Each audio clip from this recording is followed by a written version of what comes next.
Bom dia, pessoal. Sejam todos bem-vindos aí ao nosso último dia da 15ª edição da Semana de Infraestrutura da Internet do Brasil. Esse dia a gente vai fazer agora o evento do nosso Fórum BCOP, que a gente vai ter uma edição especial focada em DNS, com parceria com a ICANN. Tá? E gostaria de dar alguns avisos aí para o pessoal que está online, que está acompanhando a gente pelo YouTube, que vamos ter aí links de transmissão no período da manhã e links de transmissão no período da tarde. Então, se você está assistindo a gente pelo YouTube, quando você for para a tarde, você vai ter que estar num novo link. E lembrar também para o pessoal do YouTube que a gente está transmitindo isso daí em português, espanhol e inglês em áudio original. Então, escolha ali o link. Session is being streamed in Portuguese, Spanish, and English. If you'd like to follow the transmission, so these are the main reminders for those who had joined us online. So please stay with us. We want to reach a much larger audience remotely, which is very important to our project, so it keeps growing. And please share the translation streaming links for the BCOP. That will be recorded at NIC.br videos. You may sign our channel and stay tuned throughout the Infrastructure Week or any other events that we organize. Those who had joined us remotely and would like to get a attendance certificate, please enroll yourself. Just scan the QR code and then you'll be able to get today's event certificate, which is a special DNS edition BCOP Forum in partnership with ICANN. And those who are here on site at the convention center, we have an exhibition area, so please enjoy it during the coffee breaks and lunchtime and talk to our speakers throughout the day, as well as our other participants that have their exhibitions in the side room. With no further ado, can we please watch our sponsors video, NIC.br and CGI. If you do not have a right to freedom of expression respected, if your private data would be disclosed without authorization, or if your navigation would be filtered due to business interests, privacy, net neutrality, freedom of expression are key to our internet, and these are just 10 of the principles organized by CGI.br, which promotes for over 20 years internet in this country with the constant innovation, safety, and guidelines. All of that is done in a transparent and democratic way. The committee is made by representatives of all sectors of the society, so decisions they are made throughout dialogue with the participation of all members until a consensus is reached. The governance Brazilian model became a reference globally. CGI.br, a better internet in Brazil. When you register a .br domain, you are collaborating to improve internet in the country. Each domain which uses .br is registered by NIC.br, which is a center of information and coordination for .br. In addition to names and domains, they invest on security analysis, operation networks, and surveys and researches with indicators about the use of ICTs, implementations of local IXP, and other projects which collaborated to a global web development, and much more. NIC.br is a private civil entity society with a safe, stable, and reliable domain server, and you pay for your domain to guarantee infrastructure development with benefits to everyone. All that innovation, state-of-art technology, security, and infrastructure is just possible thanks to your .br domain, NIC.br, always in search to the best to our internet. In a globe where each millisecond counts, huge networks is national reference in network performance, protecting data centers, ICPs, companies, and governmental entities all over the country. With the hybrid solutions for cloud and DDoS, the network combines technology, high-capacity infrastructure, and specialized local support, all of them with cloud computing with enterprise standard. We are partners of the main Brazilian providers, delivering stability, performance, and reliability with no failures. Huge networks guarantees stable, fast, and protected connectivity. A palavra TELEC deriva do grego telecos, que significa objetivo final. Has its origin in the Greek language. For over 15 years, TELEC has a goal, which is to offer efficient and safety solutions to the telco market.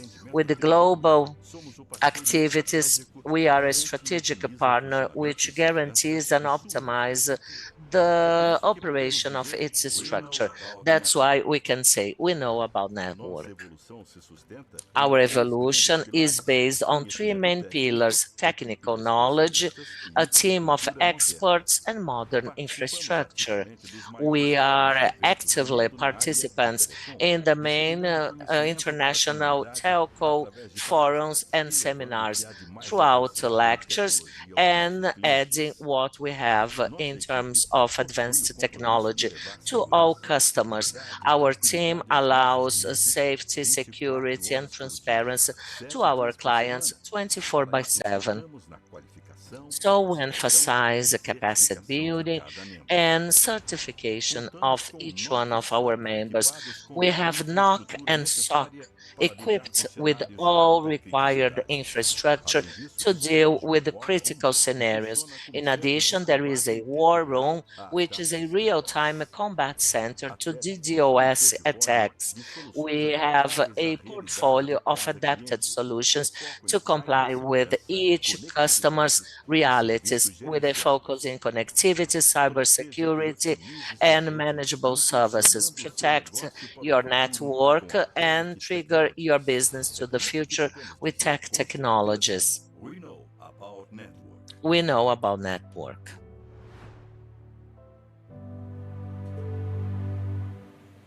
A vibrant city that blends creativity, sustainability, and brilliant minds.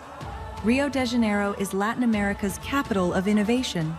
Set between natural wonders and with a dynamic urban pulse, Rio is uniquely positioned to lead the shift toward a greener and more technological future. This is why Rio AI City by Alea Data Centers is a pioneering global project. Conceived to advance the future of artificial intelligence and cloud computing, Rio AI City places sustainability at the heart of its concept. Coming years, Rio AI City is expected to scale up to 1.5 gigawatts and then reach an impressive 3.2 gigawatts of capacity. Rio AI City, the future is now, and it starts here.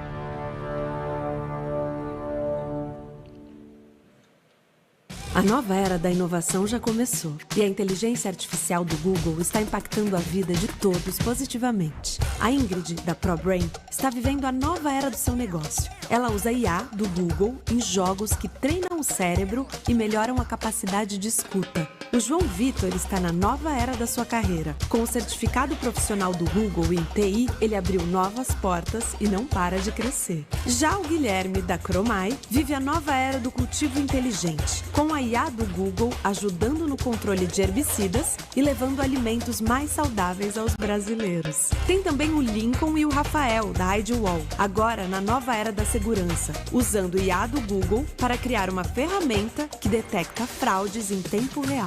A inteligência artificial do Google está trazendo benefícios para todos os brasileiros. É uma nova era do impacto positivo, da saúde à educação, das empresas ao meio ambiente. A nova era da inovação, Google. A cada segundo, a Equinix cria as conexões que fazem o mundo funcionar.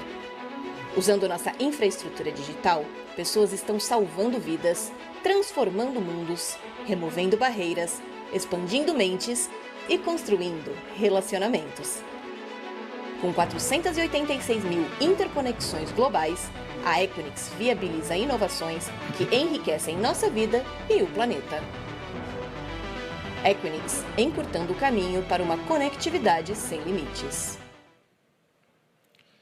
Bom, muito obrigado a todos os patrocinadores que nos ajudam a montar Thank you esse so evento. much to all Para a gente não alongar sponsors demais nos avisos iniciais, that help gostaria de us chamar a with the abertura event. do nosso Next, evento, I would like to invite Daniel Fink from ICANN, who is our co-partner, and our director, Milton Koshuakura, for their opening remarks. Thank you.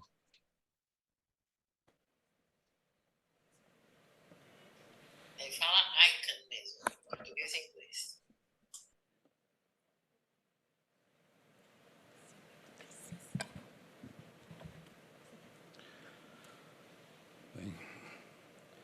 Bom dia, pessoal. Estamos aqui. Hello, everyone. Good morning. We are officially opening this special edition of the BCOP Forum together with ICANN, where we are going to emphasize DNS. And this is the last day of the whole week of infrastructure, which started with GTS, with the security, then GTE, IX Forum for 2 days. And now it's our last day with the BCOP Forum. It's important to highlight that this initiative aims to address the best operational practices that we may develop in the web. And our goal is always to address a relevant topic which somehow may impact our sector, in addition to a number of courses and workshops where you may find at septro.br or NIC.br website. Those courses, they aim to train our technical community. And today we also have some experts in the sector who will share their best practices and their experience in the field.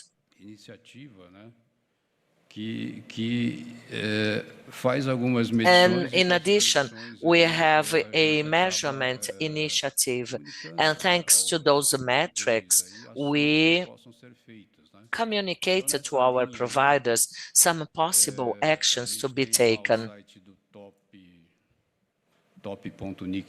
We have a top.nic.br website, which is a tool that addresses IPv6, DNSs, emails, site web.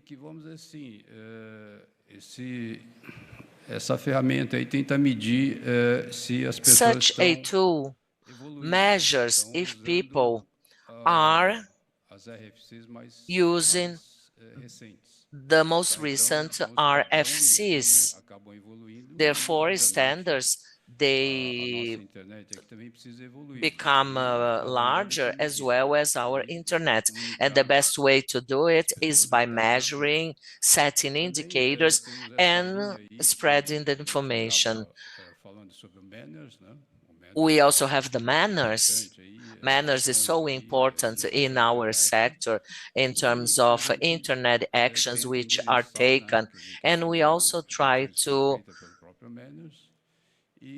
emphasize all the metrics done by the manners, where some of those indicators are present at our toolkit, which is CMAT. CMAT is a set of tools which is assessing the BCOP challenge.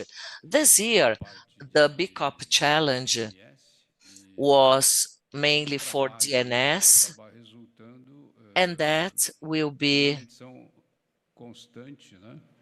become a constant measurement of our providers. So providers will know what's going on in the DNS in their networks. Such a tool that we are using today for the award assessment will become a very frequent used tool by us, as such a tool is able to inform who are the main players in the internet based on operational best practices. In addition, we have security also to be addressed thanks to all those metrics performed by the CERT team, where they try to rule out those amplification and attack points. We should not have this type of equipment in your network. So we somehow try to help providers to have a global network which together they are able to improve not just Brazilian internet, but also the global one. So that is one of the goals of today's event. Take the most of it, learn more about DNS, enjoy it. And to continue with the opening remarks, we have Daniel Fink, who will add some words to this opening session. Thank you. Bom dia a todos, muito obrigado. Good morning, everyone.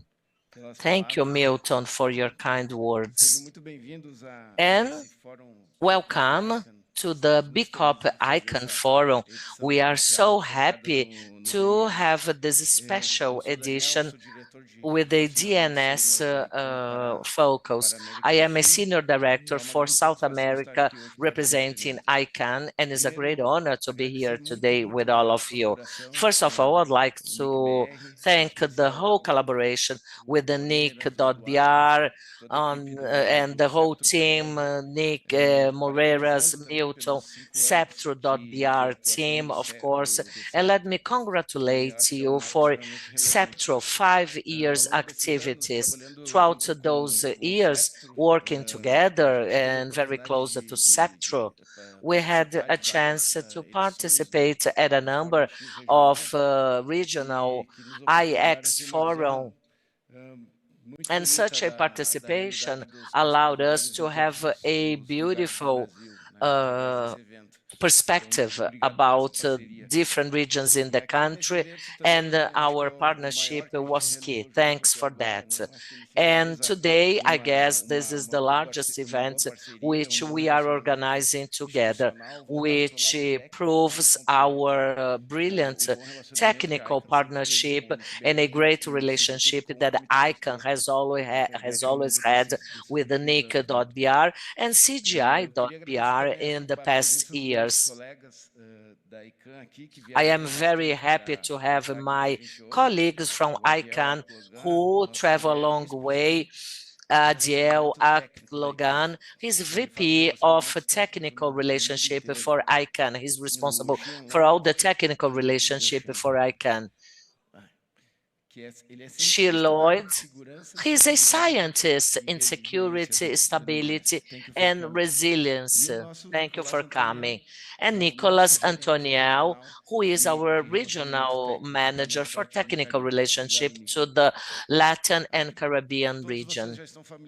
You are all probably aware of ICANN's activities. We have some roles in the global coordination of DNS. Among them, we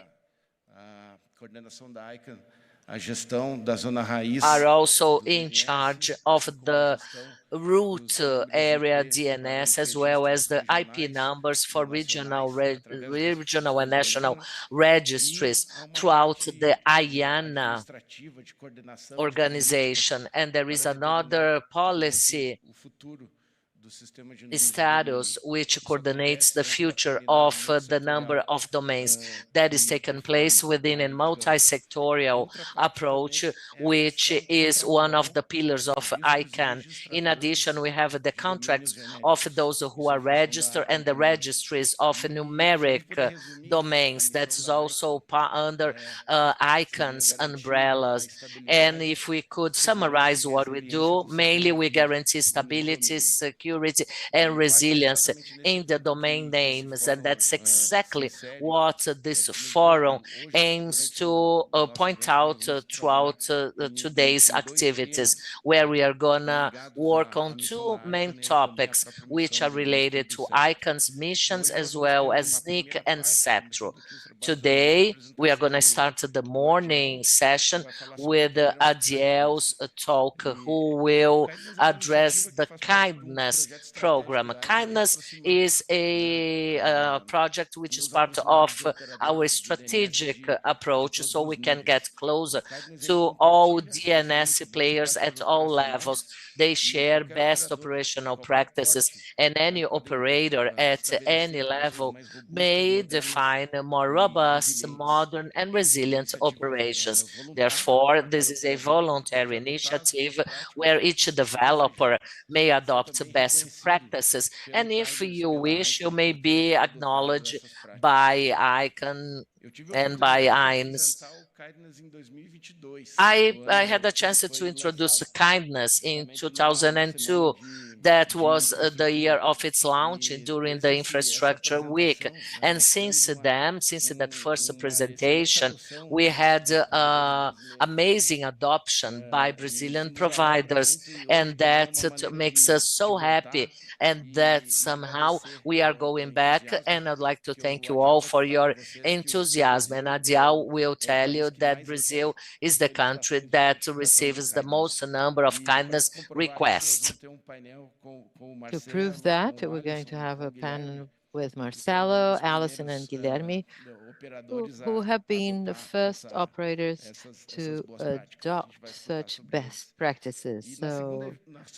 And for the second part, perhaps it's a slightly new topic. We're going to talk about DNS abuse. I think it's a topic everybody suffers with. People get some samples of abuse every day. And it is a part that for ICANN, well, we have a great responsibility, considering that most of the abuse happens in generic domains that are precisely the domains coordinated by ICANN. We have contracts with the parties that need to take action in cases of abuse. So I think there are still some gaps to be bridged. There are good rules at ICANN that we would like to present here with Sean talks and the panel that we're going to have with Raquel and Bruno and Paulo, Mr. Paulo from the Civil Police, and explore how we can actually improve information, contractors, international contractors to make good reports, to report abuse against Brazilians so that they could, with the ICANN rules, take action that is needed. This is the goal of the second part of this panel. So this is basically it. I wish you all a great event. I hope it's productive. Once again, thank you very much for the opportunity.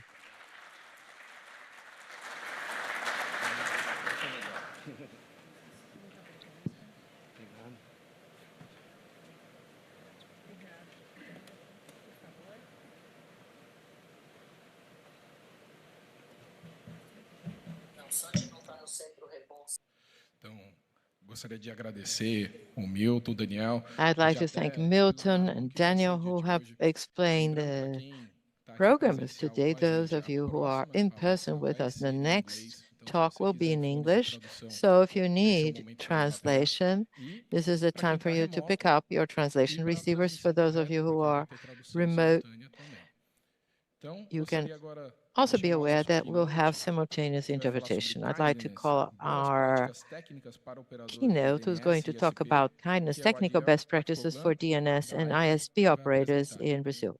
So Adil Atlugan is going to talk about this. The floor is yours. Yeah, that's what it says, right? So that's all my Portuguese. Good morning, everyone, and very happy to be here today and talk to you about some of the initiatives that we have at ICANN and actually get the feedback. But also, more importantly, for me, being here today is to recognize the vibrant participation from the Brazilian community to this initiative. And we really appreciate that, and we think that we can build a lot more on top of that. So thank you very much. So I'm going to talk about something we call kindness. How many people already hear about kindness in the room, please? Ah, right. Okay, we have about 1/5 of the room. So, but how many people run DNS? How many of you have a DNS you run, you contribute to DNS infrastructure? A little bit more. So that is good. You will learn from this. So if you are running DNS, you may probably have heard about the DNS camel. Have you? Anyone? DNS camel? The DNS camel is a word that was coined by Bert a few years ago. Bert is worked for Power DNS, and he looked at all the documents, the RFC and best practices from the IETF that talk about the DNS. Guess how many he has identified? More than 200 today. About 3,000 pages of documents that talk only about the DNS. And he called it a camel because it keeps growing. New, specification, new information about how to run the DNS, new additional layer to the DNS. It makes the DNS one of the protocol within the internet that's evolved very quickly, and also that attract a lot of standardization. That is scary, right? If you are running the DNS, nobody expects you to read 3,000 pages of different standards before running your operation. So that is something not really practical. And he went on saying that if the DNS protocol continue to evolve that way, maybe soon only 20 people will really understand what we are talking about. That's not what we want. So DNS operators, both resolver or authoritative server operators, scratch their head more regularly about, how to implement all those practices. Some, get in the way of performance of their network or infrastructure or even economical decision about their infrastructure. DNS developer too, they have to implement some of those standards. They have to make sure that implementing them does not complexify their software. They have to find the right balance between the different standards. And many of us, I guess here, that contribute to capacity building, that contribute to awareness around DNS security and stability, we stretch our head too, because when we are teaching and when we start talking about the DNS, people very quickly find out, this is too much. This is a lot of things. We need to, get our head around all of this. And then when you start talking about DNSSEC, signing cryptographically, signing your root and all that, wow, it's a lot. So it's a challenge. So that's where the idea of kindness came from. The idea was to ask ourselves, okay, we have all of that, which is beautiful, great, wonderful, and we love the standard, we love the IETF work, but as a normal operators, big or small, what can be the most fundamental practices that we can implement to make the DNS secure, stable, and resilient? Can we try to focus on what is the most important, the foundation on which you start with? Then you can build on top of it when you become expert, when you understand, well, you can build on top of it. But what everyone should at least implement on their DNS infrastructure to keep it secure and stable. That's where the idea of looking at, can we build a framework around that? So that's how kindness come about. So kindness is an acronym, of course, we love them, about knowledge sharing and association norm for domain name and naming security. It is a framework, a voluntary framework that helps operators, big or small, to follow and evaluate how they implement their DNS infrastructure to match the industry best practice and ensure that the DNS as a global infrastructure to which everyone contributes to stay secure, stable, and interoperable. So it is KINDNS,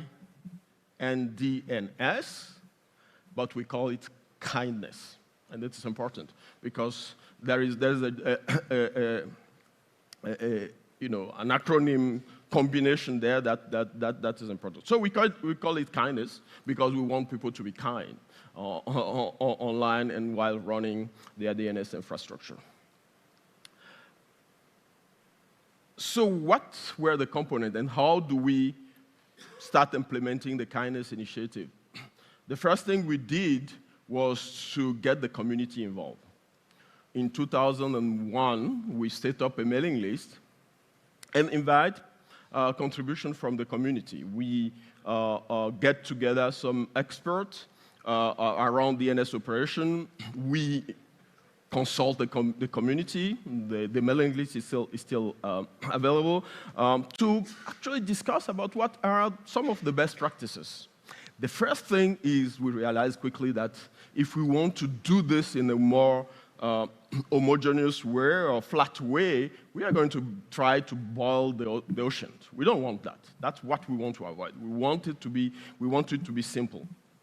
So the first thing that came was to categorize the different DNS operation, to separate different kind of DNS operation. So finding the operators category. So that was the first thing we did. Then we built a guidebook for all those different categories. How do you run your DNS when you are in any of those categories to make it effective, efficient? Then we built a self-assessment tool that allow operators to self-assess themselves. It's called self-assessment. It's not us assessing at the first time. You self-assess yourself. You look at how you're operating the DNS. You answer a few questions to see where you fit according to the category that you choose so that you know how to improve. So we built that self-assessment tool, and the self-assessment tool provides you a detailed report about what you're doing, why, if you fail in part of the self-assessment, it's not good, why it's important to implement that. So that report comes to you privately, individually, and you can use the report. You will see why that report is important, because it's end up reflecting in data that we have been able to collect. And the last part, or last component of it, is the enrollment. Once you have done that, voluntarily, you can say, hey, I'm good at what I'm doing, and I want to support this kindness initiative. But we want those who support it to lead by example, right? We want you to be good or practicing those elements before saying I support kindness. So you enroll as becoming kindness participant or kindness supporter, and then you submit to us how you implement the practices that are relevant to your operation of the DNS. So you provide those practices, we ask questions to understand how you implement them, or if you're not implementing them, what is your plan to implement them? Because again, kindness is not a requirement, it's a voluntary framework that operators can join. So those are the 4 elements in that. So to enroll and become member, you not only have to comply according to your self-assessment, but you also have to provide or prove that you really implement those practices and ready to share the goodwill. So, as I mentioned, the different phases that we went through, we have end up with 6 big category of operators, 2 in the authoritative server part, and the authoritative server, for those who are not familiar with the DNS, the authoritative server is the server that run and manage the zone file about the DNS. So you run an authoritative server usually when you manage a domain name and you want the DNS to know how you managing the domain name. So that is the authoritative server. And we have 3 categories in the resolver category. In the resolver category, the resolver are the server that actually do the work. Those are the server that do the recurrence, that the server we all talk to. At the first instance, when you set up your computer, you set up the information you add as a DNS is the resolver information, and that's where the first stop happen in the DNS resolution process. And for that, we have 3 different categories. For the authoritative, we have the TLD operators, those who run top-level domain, or other critical domain name. You know, you self-assess yourself if the domain name you are running is critical. It can be related to health, can be related to military, for government, but you decide. It may not be a TLD, it can be a second-level domain, but you decide that it is a critical domain and you want to assess them against the first one, which is the TLD and critical zone operators. The second is SLD and other zone operators. That what most of us, where most of us fit, right? We have a domain name, we register it from a registrar, and we run it, so we will fall under the SLD and other domain name category. And for each of those categories, as you can see, one of the things we also wanted is that we don't want to have thousands or hundreds or even tens of practice per category. So we really work hard to streamline the best practices to not more than 8 per category. So for the TLD and critical zone, we have 7 different practices that you have to implement to be compliant. And for the SLD and other zone, it is 6. For the closed private resolver, we have 6 as well, SHA private 7, and public 7. So those are the number of practices that you have to implement. So for the resolver, I was talking about that, we have the closed private resolver. That is mostly resolver that you will find in enterprise network, in a network that are closed. We have the share resolver operator, share private operators. That is the resolver that you find mostly with ISPs or resolver operators service provider that provide very tailored resolver service to their operators. So it's private, but it is shared with a more controlled number of people that use. That is the difference with the public resolver, because public resolver, they are public, you can set them up and use them because they don't control by default who use the public resolver.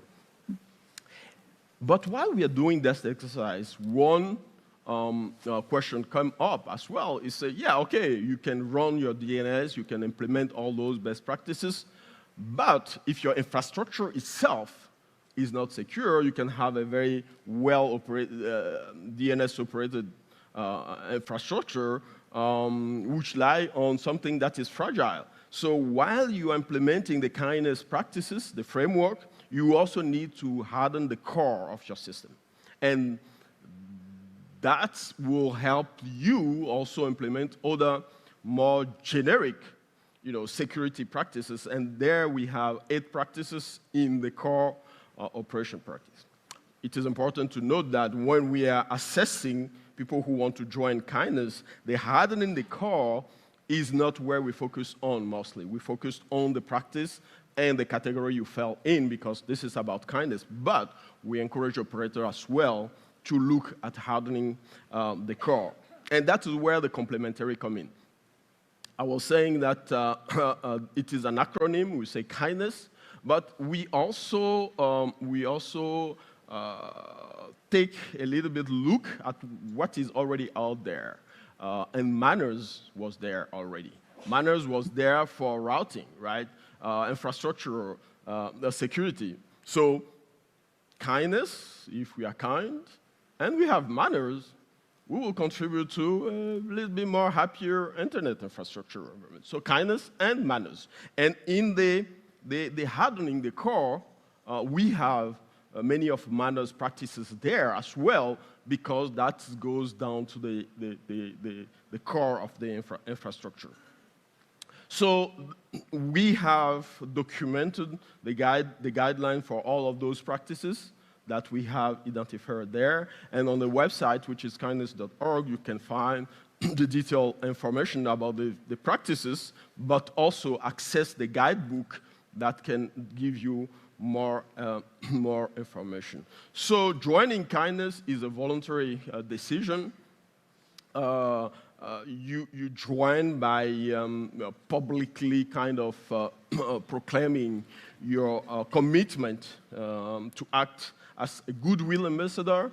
That means you lead by example. You also share the word about what those best practices are. So that is how we built the framework, and we launched it 3 years ago in 2002, actually.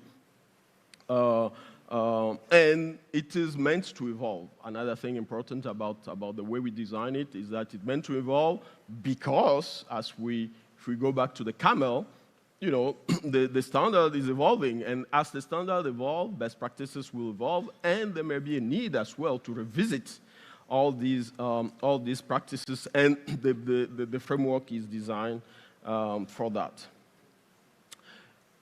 So now that we have all the practices, we have the self-assessment. As I mentioned, the self-assessment is online. You go, you answer the questions that are asked according to what you do. It's your operation. You know what you are doing. You, as much as accurately as possible, you answer the question that will be asked.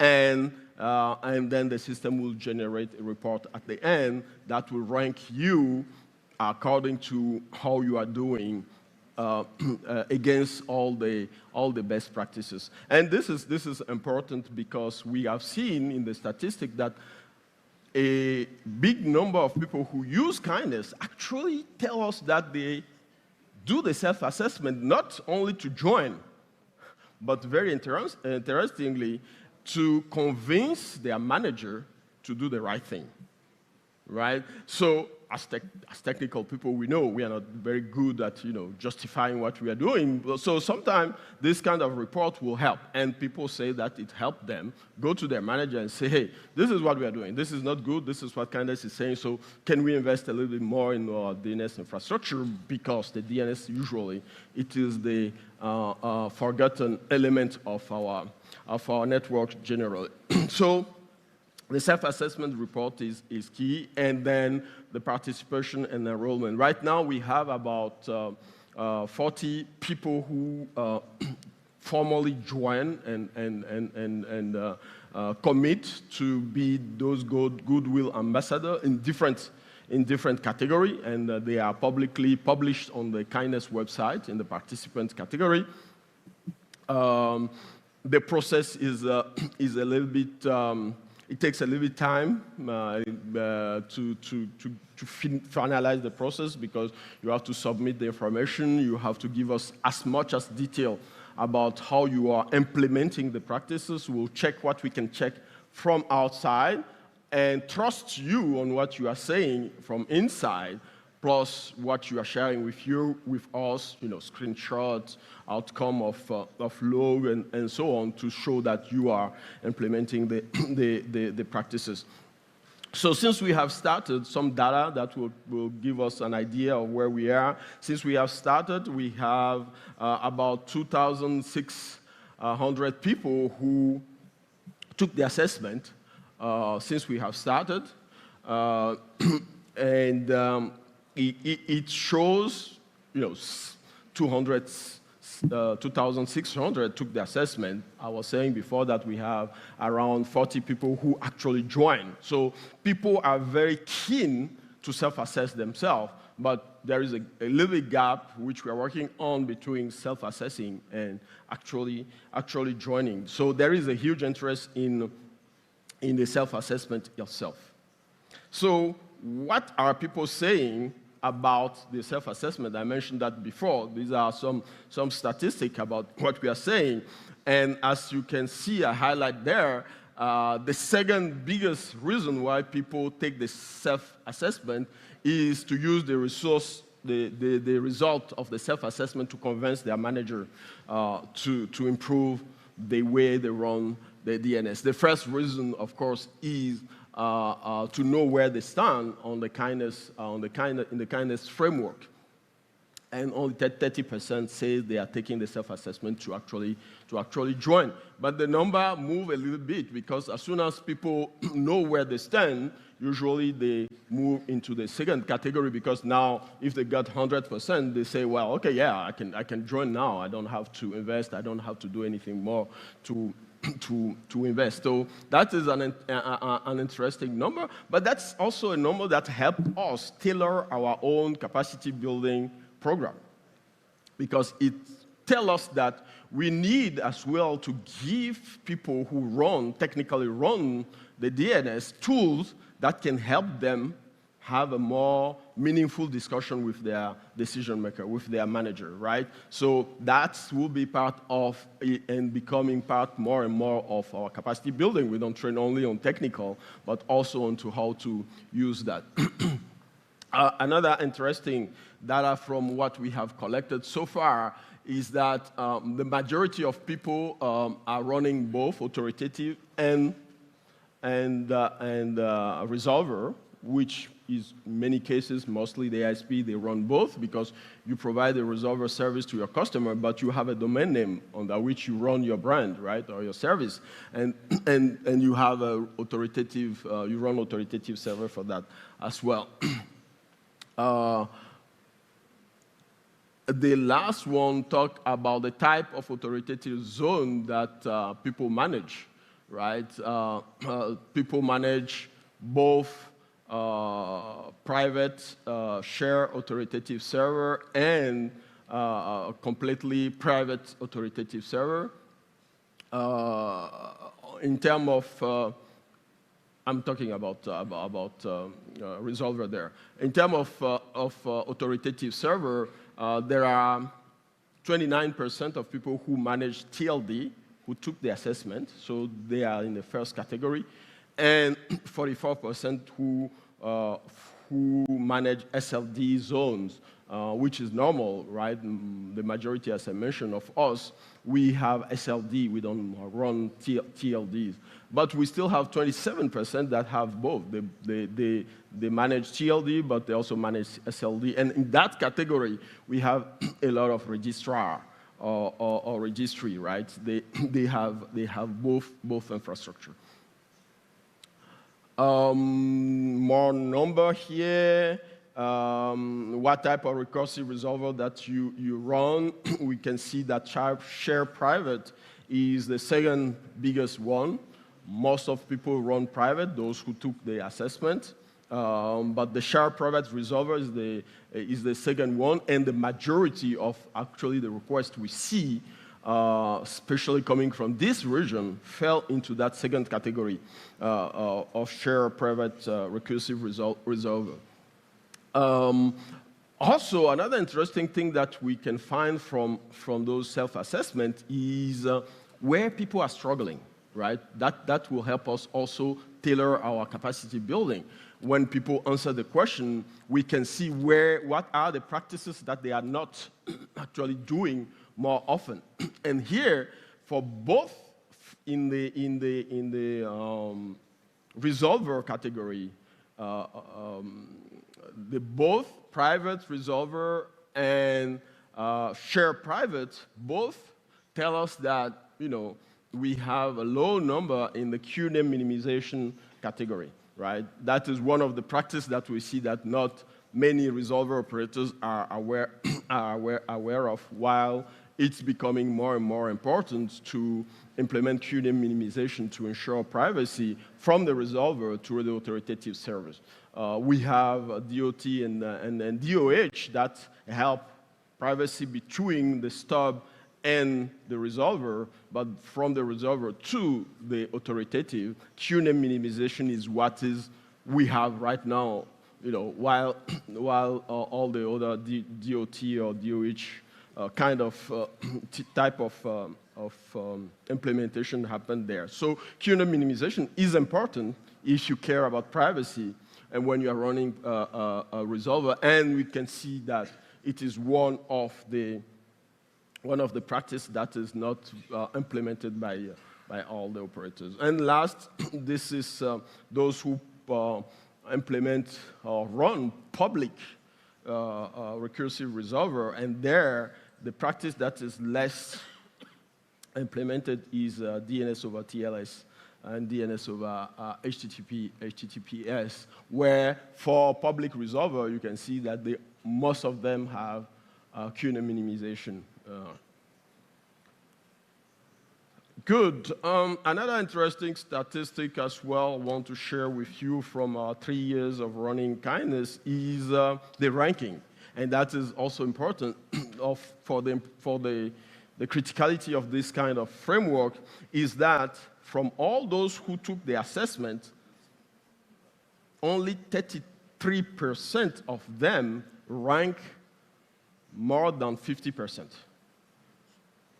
That means that only 33% of people implement about more than 50% of the practices. So that means there's a huge gap still out there in terms of capacity building, in terms of support, in terms of people to understand all the practices, so that we have a more secure and reliable infrastructure. And even if we go down to in those 33%, we will see that only I think 14% reach 100%. Is in the top tier percentile of implementing best practices. So again, that shows that there is an opportunity for more capacity building. There is an opportunity for using this kind of framework, simplified framework, to help people, be better in the DNS. So that is what Kindness is about.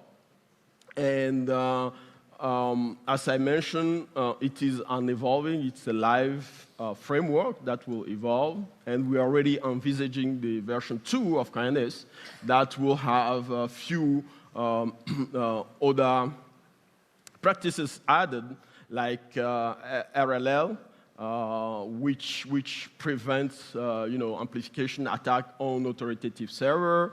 Will we have that as practices for authoritative server? Yeah, sure, because if you are running an authoritative server for TLD, you want to have a more robust infrastructure, so for sure. But should we extend that to SLD as well? That is a discussion to happen, and the community input in this kind of choice is key for us. We have also noticed that we have to address another aspect of operational and practical aspect of the DNS, which is the split responsibility around the DNS.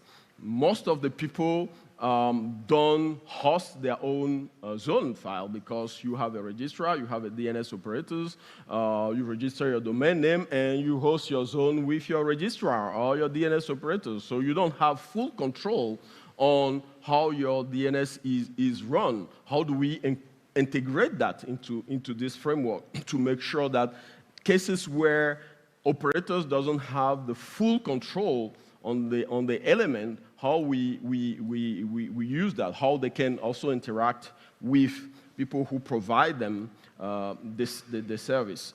Access reliability was something that was mentioned as well by the community as something we need to look at, about the reachability over IPv6, which is not part of the practices right now because we consider IPv6 as, by default, and it's more infrastructural level, but we got a lot of feedback from the community that we need to probably look at making sure that in today's world, everyone that runs a DNS service is reachable both on IPv4 and IPv6. Is the prefixes that you are using to run your DNS infrastructure protected by RPKI? That is another element that may end up in the practices, the new version, because not only RPKI is mentioned in manners, as manners is complement to kindness, but we also want to make sure that those prefixes are properly protected and are not open to hijack or other thing. And of course, our goal when we started this was not for it to be an ICANN initiative. Our goal was to help bootstrap the process, use the community, and in the long run, make it a real community-driven effort whereby we will let the community set up a steering committee. And actually, my last email to the mailing list was a call for volunteers to sit in the steering committee. So that is going to be part of a second version where we will, get a steering committee to lead this effort globally going forward, because for us, it is something that we want to give or make available to the community. And I can want, as custodians of the overall stability and security of the DNS, to put an effort there and its resources to help that. So few information about what we have done so far, success and perspective. In terms of success story, I think I mentioned that when I started, this region has proven to be a region that has contributed very actively to the kindness. About 60% of the enrollment requests comes from this region, and in those 60%, the majority comes from Brazil, which is great, and congratulations to all the work that Daniel, CGI.br, and NICO are doing in the region to promote the practice, and we are seeing that concretely in the request we receive. And the framework is also more and more heavily used in countries now that are involved in capacity building, like CGI.br, to become the framework for training and capacity building so that the trainer can frame their content really narrow toward those practices as well, so that at the end of the training, people can actually assess, the impact of those kind of training. There is more interest from the community as well to contribute to translate the practices and the website into other language, which will be part of the second version. We have started working with AFNIC to tailor Zone Master for those who run authoritative server. You may know about Zone Master, which is a tool that allows you to test the setup of your zone. We have a prototype already that we use to test people who want to enroll as authoritative server operators, and we want to continue that collaboration with them. We have different other programs that we use to promote this in addition to our general capacity building activities that we have. My team has run more than 20 kindness, specific kindness-related events last year, which helped promote this. We have also run a specific event with DNS operators to promote the practice, but most importantly for me, not only to promote, but also to make sure that we bring more community in the framing, the design, the evolution of the practice as we go. We have also run the kindness clinic at that event. We run at ICANN event, but we also run it at some places where we have event, and there is one that is being run here, where there is a one-on-one discussion with our team to do self-assessment, but also to answer more specific technical questions. Our current focus is on community engagement. I already talked about that very widely. We are working as well to tighten our collaboration with manners, because the two practices are complementary, and get more involved into communication. So that's it about kindness. Thank you for your attention. You can continue to stay informed about this through the website, through our Twitter account. You can join us through info@kindness.org, or join the mailing list where we discuss. The mailing list has been quiet over the past few months, but we are working on reviving that.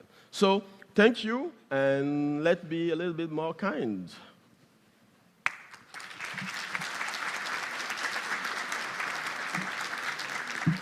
So I think we still have a few minutes for Q&A. Yep. Bom, pessoal, temos aí tempinho para perguntas. Sure, we do. Your questions may be asked in Portuguese if you prefer, or in Spanish, and all questions will be translated to any of those languages. Are there any questions?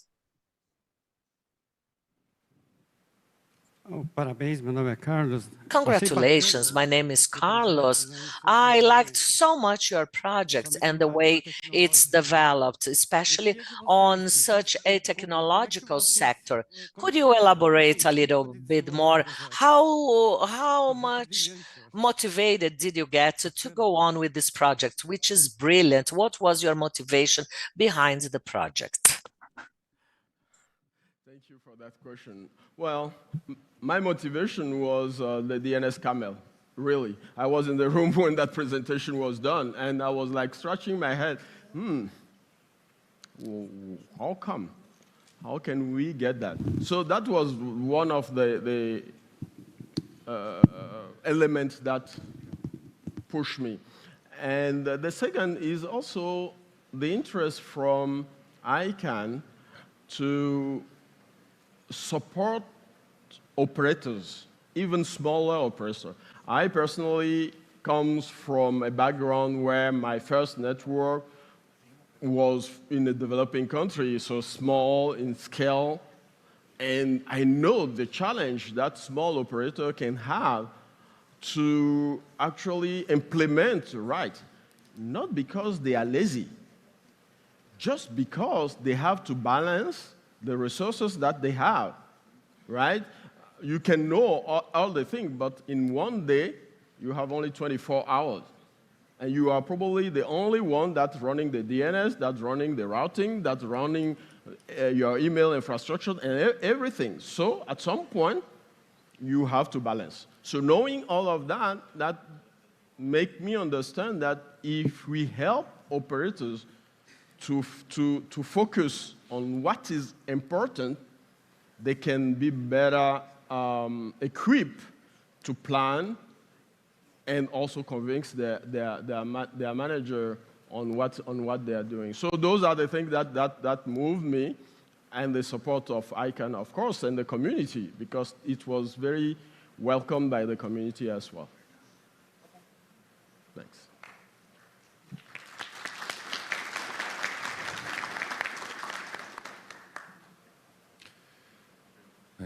Adiel, vou fazer a pergunta I'll ask the question in Portuguese. This is Antônio Moreiras from NIC.br. I'm going to ask a question that escapes a bit the topic that you've addressed, but it's within the topic of DNS. You're a guy that has a lot of experience. You've managed an RII of a NIC. You're working for ICANN. And yesterday we had at the IX Forum a debate that I had the opportunity of moderating on blocks, content blocks. And one of the things that we saw during the debate and that we see during this process is the use of the DNS infrastructure, both of authoritative servers and also recursive operators. As block point, there are legal orders, administrative orders, asking for the blocking of certain domains, be it to remove contents that are considered illicit or legal disputes or fighting piracy of contents, or even to other various reasons. I would like, if possible, if you can, I'd like you to comment on it. What do you think about the use of the DNS infrastructure as a point of blocking, if this is appropriate, if there are better structures, and this can or cannot bring some risk to the infrastructure, the DNS infrastructure, perhaps some trust risk or any kind of risk that you see? If you could elaborate on it, I would be very grateful. Thank you very much. And I think it is relevant, even if it is not in the kindness. It's about the DNS, it's about best practices, it's about challenge that operators have.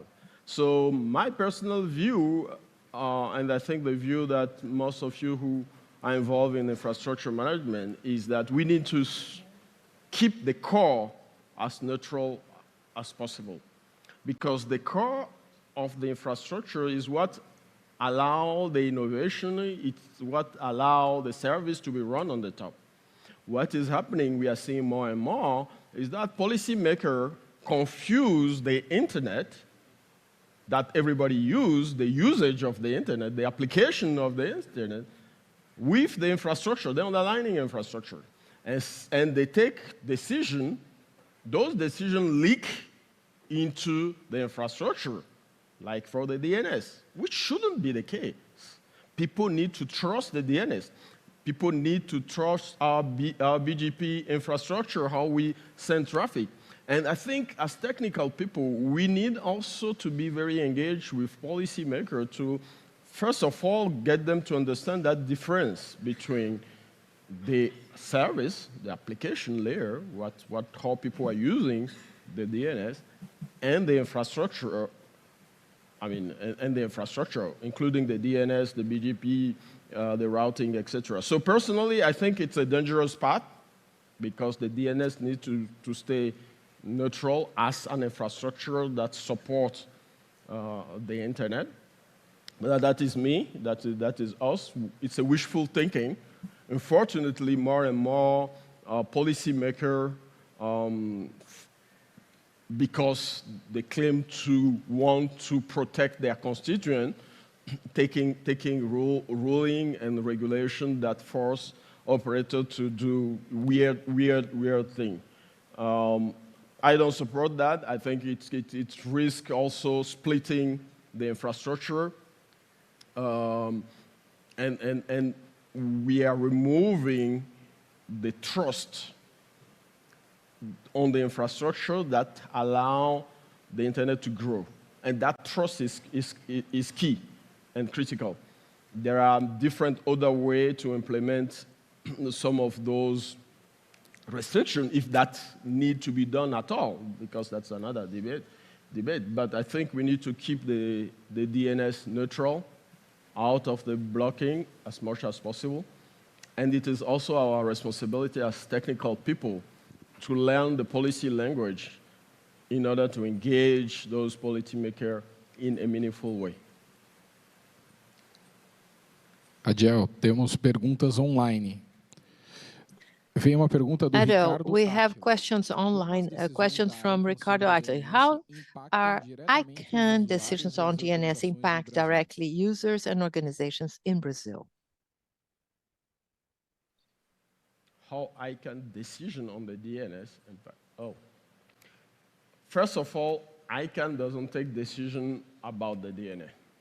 As you know, ICANN is a community-led, bottom-up policy development or policy facilitation organization. All the decisions that are implemented by ICANN are decisions that emanate from the community. So first, it is the community that decides how I can add new TLD to the zone, for instance. As you may be aware, very soon, ICANN is going to open the next round of TLDs. If you want to run a TLD, you can apply and submit your application, et cetera, et cetera. And that process is not defined by ICANN, the organization that we work for, but it's a community decision. So it's the first thing I want to clarify, that in most of the case, it is a community-led decision. But how those decisions impact everybody else? Of course, because everything we do online starts with the DNS, mostly, right? We use name. But for the name to be able to travel the network, it has to be associated or converted into IP addresses. So we all use the DNS. So the way the DNS works, its performance, impact our day-to-day operation.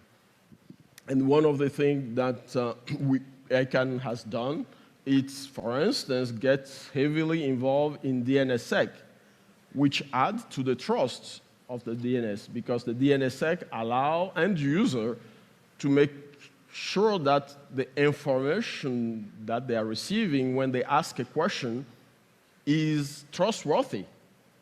Right? The DNS allows that authentication to make sure that if I ask something, the information that I receive back from the authoritative server is trustworthy. It hasn't been tampered with.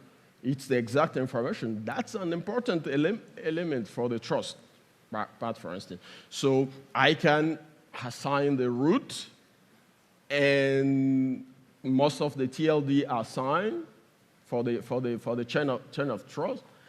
We are encouraging all authoritative server operators to sign their zone as well, to add that trust so that end user can be at ease and say, when I ask a question about the DNS, what I receive is accurate. And DNSSEC is one of the practices in the kindness framework as well. So that is an example of potential impact. So if the DNS is not trustworthy, of course, we as end user, we cannot trust the internet in general.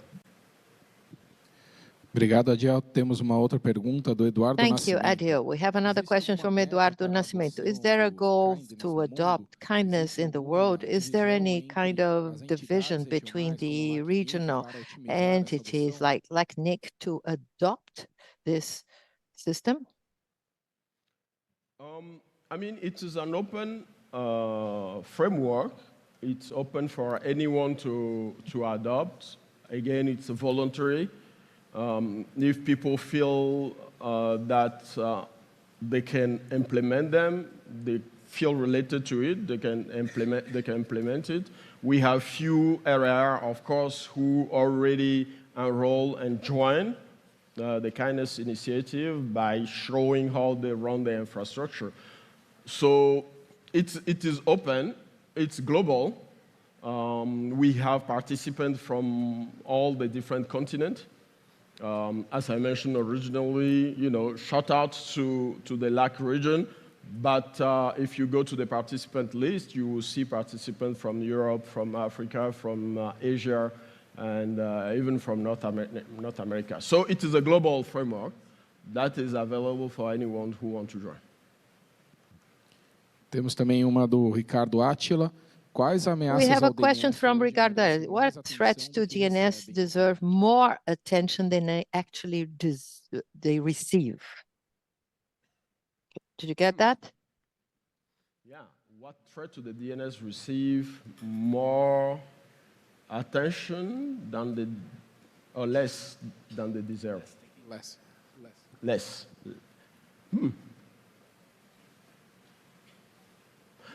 I will go back to the trust in the information that the DNS provide. Because again, if I am end user and I type, let's say, ICANN.org, and I cannot be 100% sure that what come back to me, the information that I have on my browser, it's not ICANN.org, I think that breaks a lot of things in how we use the internet today. So I think the authentication of the information that the DNS provide to the end user remain an important element of what we do. So the NSSEC and the NSSEC validation by resolver, I think, is important. And I don't think it has all the attention that is needed from operators.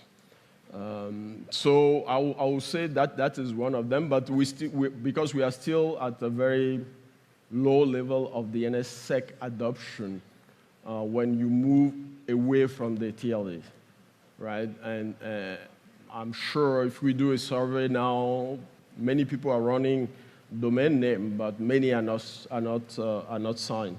So I think that deserve more attention from us globally.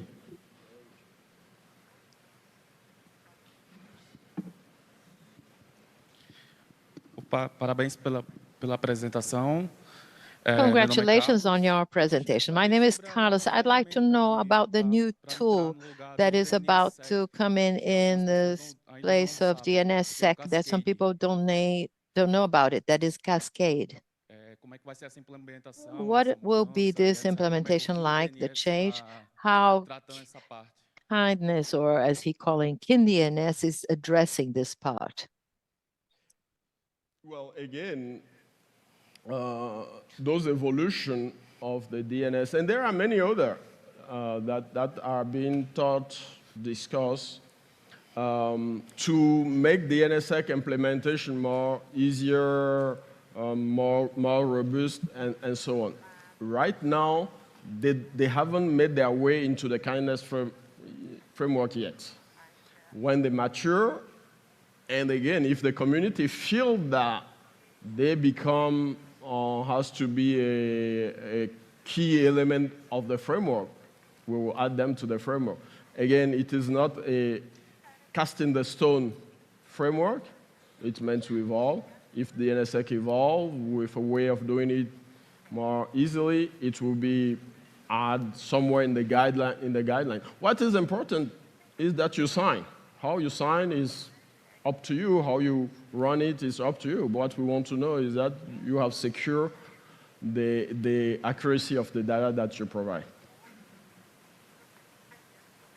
So specifically about Cascade, we haven't done any work specific to that to see where it fits specifically in the framework. Thank you.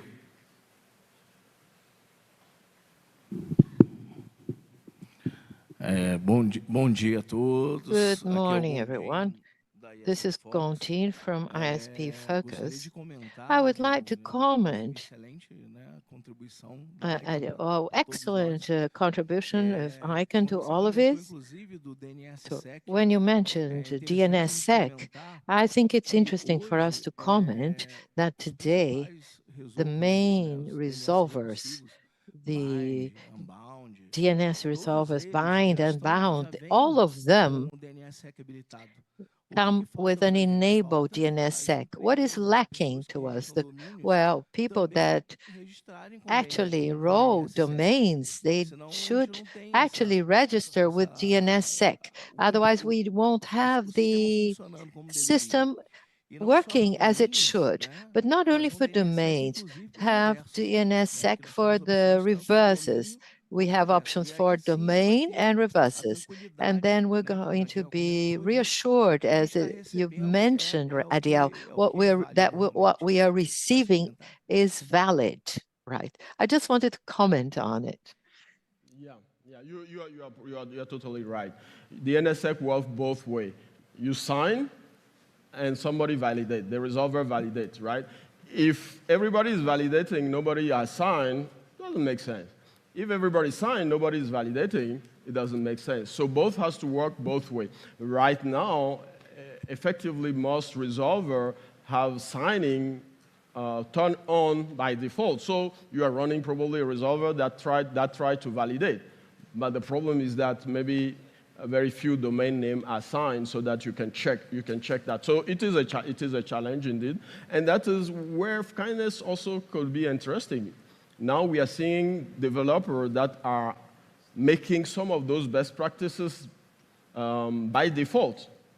So it is there already, right? So that framework can be used by developers as well, so that they can say, okay, these are the practices that we want to make their implementation easier so anyone can implement it. But at the end of the day, all have to work together to ensure a security of the whole ecosystem. Thank you for the comment. Uma salva de palmas aí para o Adiel. Let's have a round of applause to Adiel. Bom, pessoal, agora a gente vai fazer intervalo. We're going to have a brief break. For those that are watching us online, we'll be back in half an hour. We are on time, so we'll be back at 11.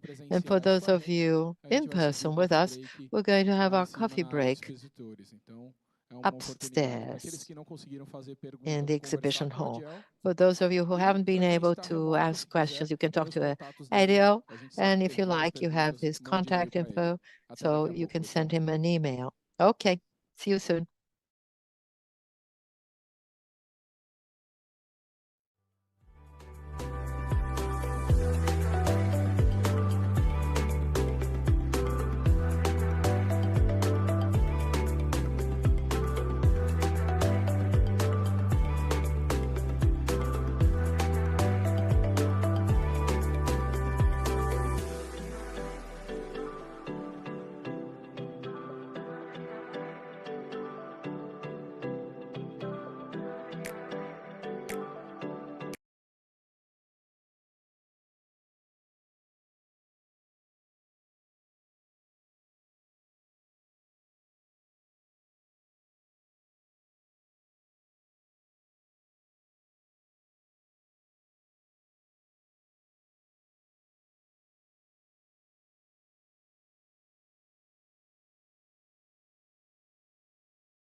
usar o mesmo note para as duas coisas.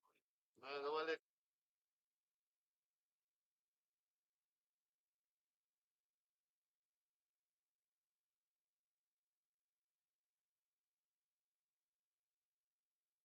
Oi, está me ouvindo agora?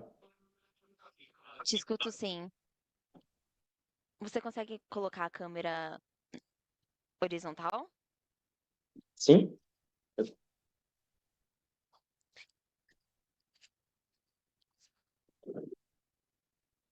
Seria melhor se tivesse centralizado com o seu rosto. Você quer tentar entrar pelo computador de novo?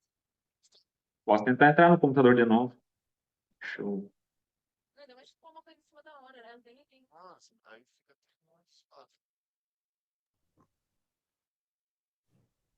Oi. Eu te escuto, só que agora Tá me ouvindo agora pelo computador? tô escutando sim. Tá, perfeito. Tá boa a imagem assim? Ah, tá sem a... Você consegue só aumentar um pouco para não cortar sua cabeça? Isso. Deixa eu afastar aqui. Você tá me ouvindo bem? Senão eu vou colocar o fone de ouvido aqui. Tá tranquilo aqui. Eu só queria perguntar como que pronuncia o seu sobrenome? Knebel. Sobrenome alemão. Knebel. Isso. Ah, Knebel. ok. Obrigada. Não tem problema.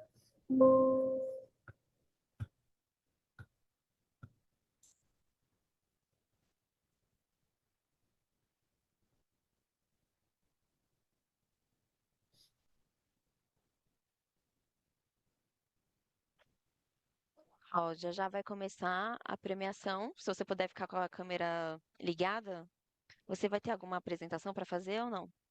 Não, não. O Eduardo me ligou e disse que eu teria uma fala rápida, só Ah, tá bom. formalidade. Fiquei sabendo há 20 minutos atrás.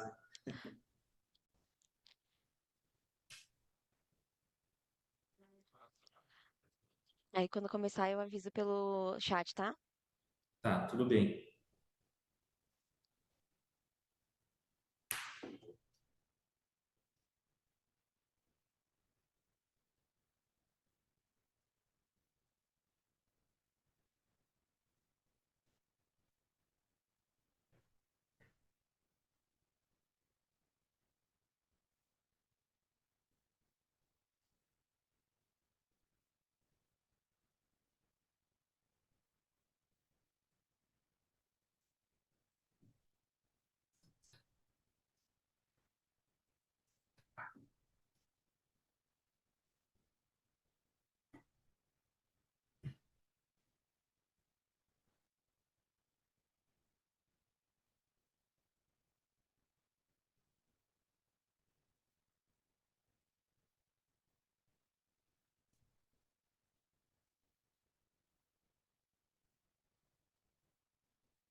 Bom, pessoal, vamos retornar ao nosso evento, o Fórum BCOP. Let's get back. Let's resume our BCOP Forum.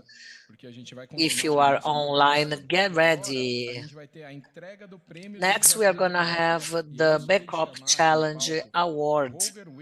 And for that, Holger Wigan from NIC.br and Moreiras from NIC.br, who will tell us a little bit more about this award, how was the participation, and so on and so forth.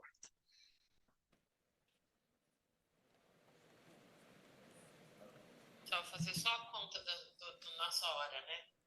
Bom, gente, bom dia. É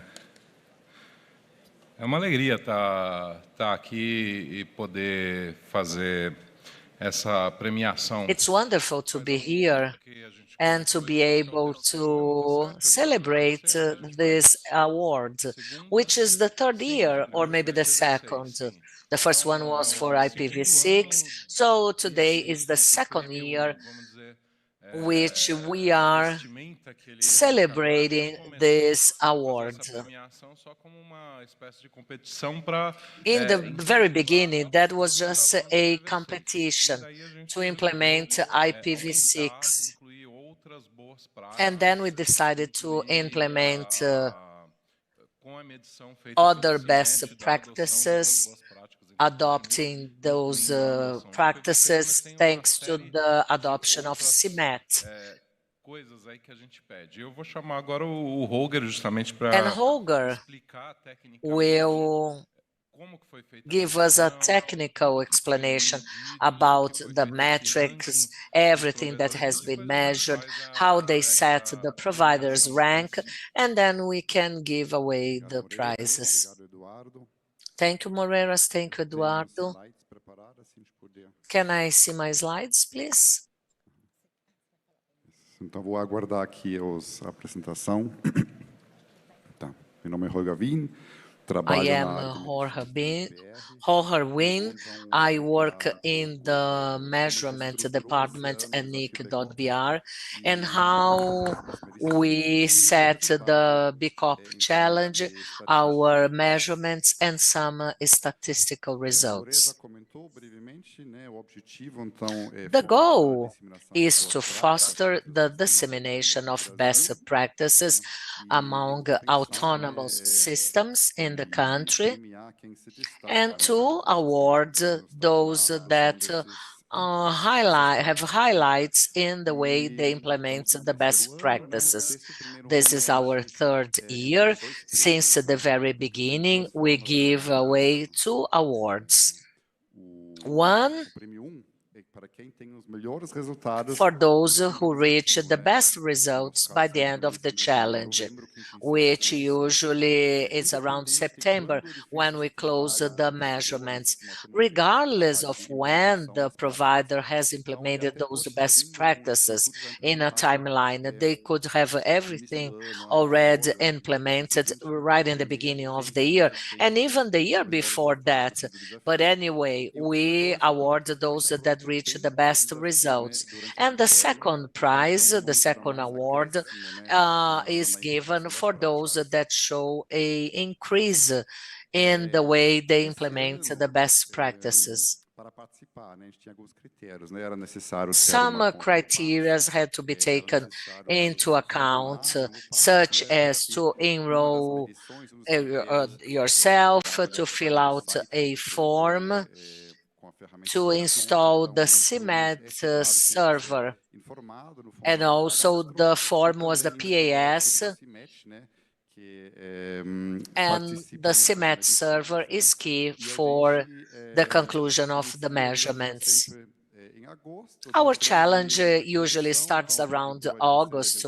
We allow 3 months of corrections when the operators will get their measurement results, and in case of any lack of compliance, they may check and revise the SEPTRO documentation, or maybe reach us in case of any questions. And by November, we score our participants. We set a rank after the scores, and then the award is given. We have very cool prizes. Winners at both categories, they get a free participation at the next LACNIC meeting, in addition to a share of CEPTRO events. They are able to participate at the CEPTRO shares. What are the criteria for the participation? Well, we have to understand if all criteria should be reassessed every single year, or if we are going to skip every year. The IPv6 implementation is already part of the score as a basic score. If a provider implemented 80% according to our measures IPv6 in the network, we start from this baseline, and any other criteria, in case we are not able to confirm thanks to the metrics that they were implemented, a penalty will be given, and the rank will be scored based on the final scores, the final numbers. IPv6 is the starting point, and this year we had added some other categories, such as the DNS, with the sub-criteria, such as to offer their own recursive DNS to their users.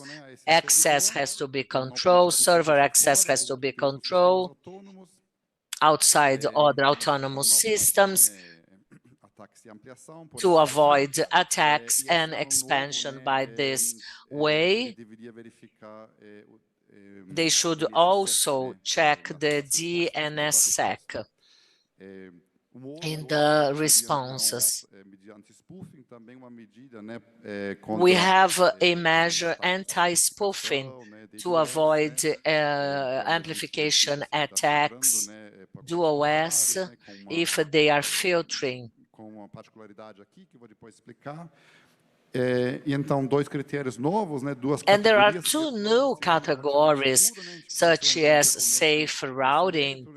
Now we are including routing in the publications of ROAS to the prefixes. And another category that where the site has to have all the standards implementing according to the different topics. Tem aí no aspecto adicional, a gente sempre considera, né, os participantes, quem se inscreve, né, quem we take into account the participants who are them, and also we also classify the volume of participation. It works as a technical motivation, as how we implemented the IPv6 measurement rates, which has to comply with a minimum volume. The higher the observational points, which are done randomly, and we can have some distortion in the results. So the measurement volume into the whole period should be at least 2 CMET metrics. 400 different IPv6 addresses should be present in the measurement standard. And by November, when we close the scores, we have another criteria which should comply with 1,000 measurements and 200 IPv6 addresses. Such a high volume represents a barrier to drive more participation as the activity of autonomous systems is reduced. We had a total of 78 registrations, and a number of criteria had to be complied for the participation, and volume is decreased, so that's something to be considered in the future editions. Altogether, you see the total number of autonomous systems which are included into the challenge. IPv6 implementation. The CMET metrics are applied and we close the results by November, and the total amount of CMATs with the IPv6 and the total metrics.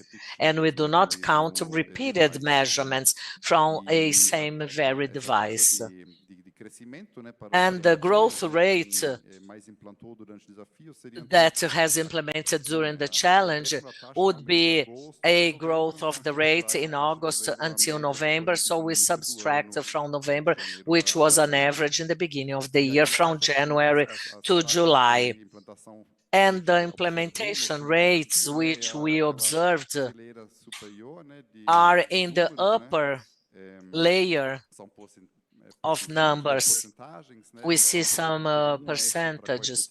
1S for 96% of implemented IPv6, 94, and so on and so forth, until 60 of the 19 autonomous participating systems in the rank. So usually these are high numbers. Anyway, these are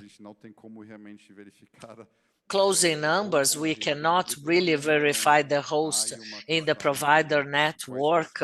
So which hosts are in activity? Now and then, we check the APNIC statistics, and they work side by side, even if they have different methodologies. And this year was such a surprise, where there are some participants' autonomous systems with an increase, all others a slightly growth, and some of them even experienced a decrease. After all, this is an effect of the measurement with some randomly, we do not access each one of them. So as long as I see a selection,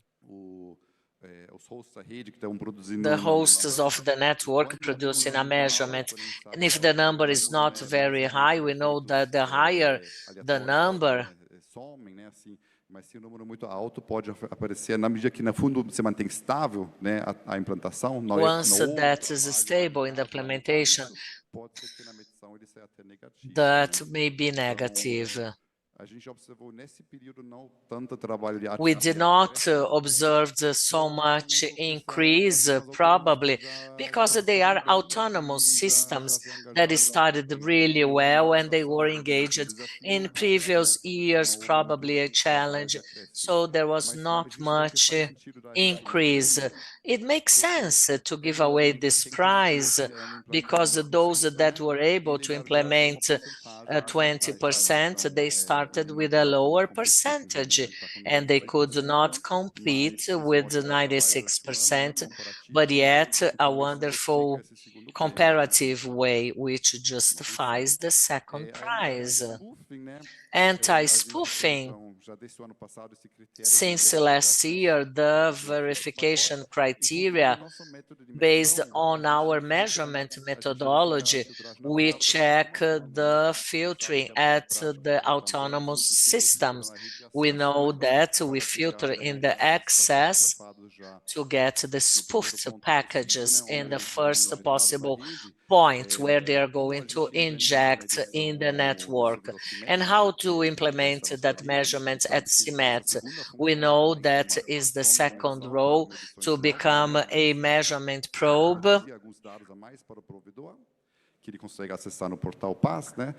Which they may access in the PASS portal, and we generated the packages, and their way is from the inside out, and then they have to have that filtered.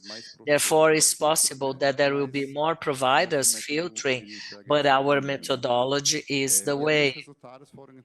And results?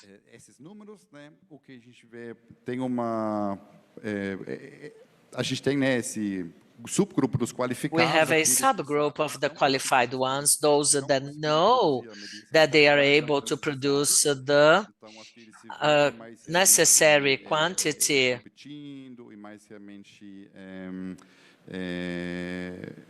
são mais intencionados a realmente ganhar vencer este prêmio, and they have to, and they win the prize. And we see a larger group over here than in the rest of the participants, where we see a mild difference between IPv4 and IPv6, nothing significant. But then you forget, you implement a filtering, and for any reason that is not done to all protocols. So that is just a message for you to verify. But we wish that it would be 100%, and we have to increase.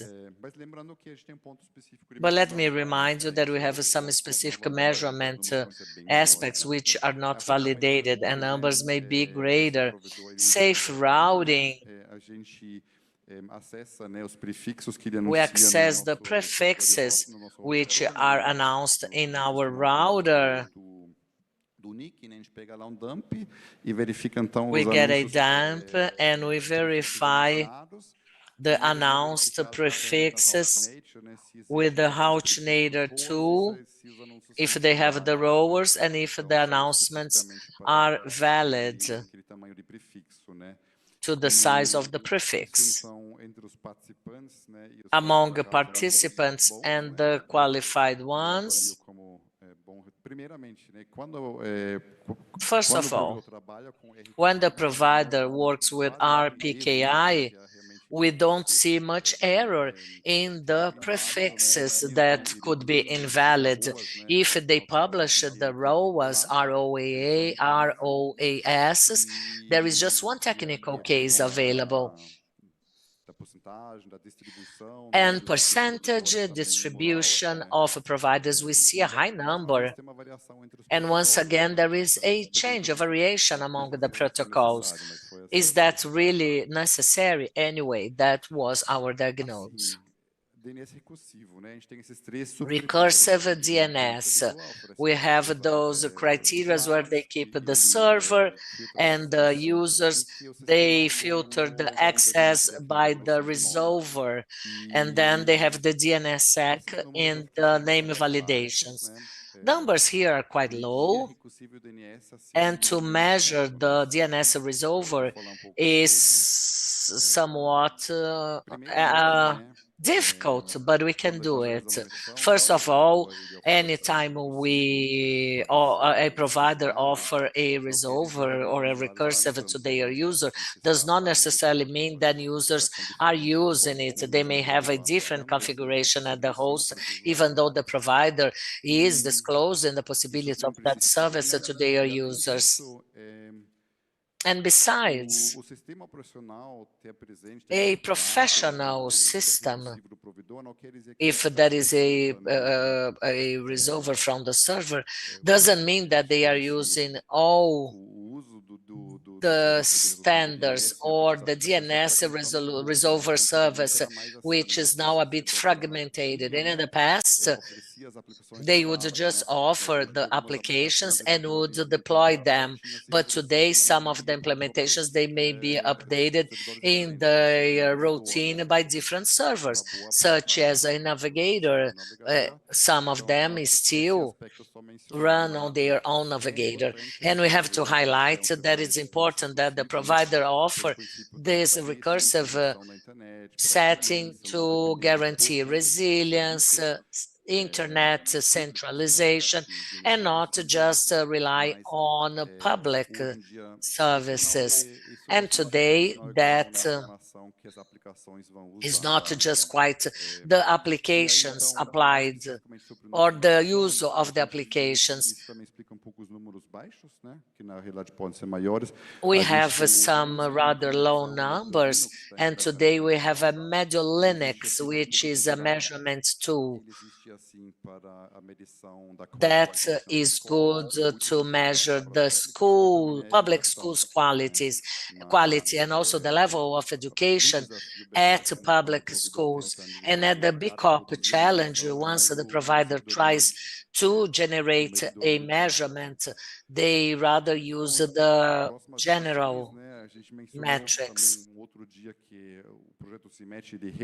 We have another CIMET project where they had relaunched their indicators and metrics thanks to a new technique to implement the measurement process throughout all platforms. With that, we may improve providers' mission, where they'll be able to show how well the implementation was done. We have some implemented providers that use the device and the tools. Technically, how it goes? Well, we are not able to access personal systems to inspect or to list them. It's a DNS consultation that we try to do with our members. And the recursive one is the authoritative, where we detect the consultation. We have a server that with their scheme, we associate and detect the IP address of the resolver, the consultation, where we associate the information. We also have to see the repercussion IP by the authoritative DNS, which might use a different IP to solve the alternative one as to the one that they disclose to their subscribers. So a recursive DNS measurement has some limitations, but anyway, we try to produce a result as close as possible to the expected numbers. We take into account just one measurement by the providers' resolvers. We cannot expect 100% positive results because it takes quite a while to set up a public DNS, and also we have to avoid working with percentiles or with a fraction. We prefer to have one DNS server with a final number being defined as the host users. Numbers are low, and there are technical explanations for that. And there is a slightly difference between some of the numbers. Some are higher for the qualified ones, those that are able to win, and there is a mild difference between some other users groups.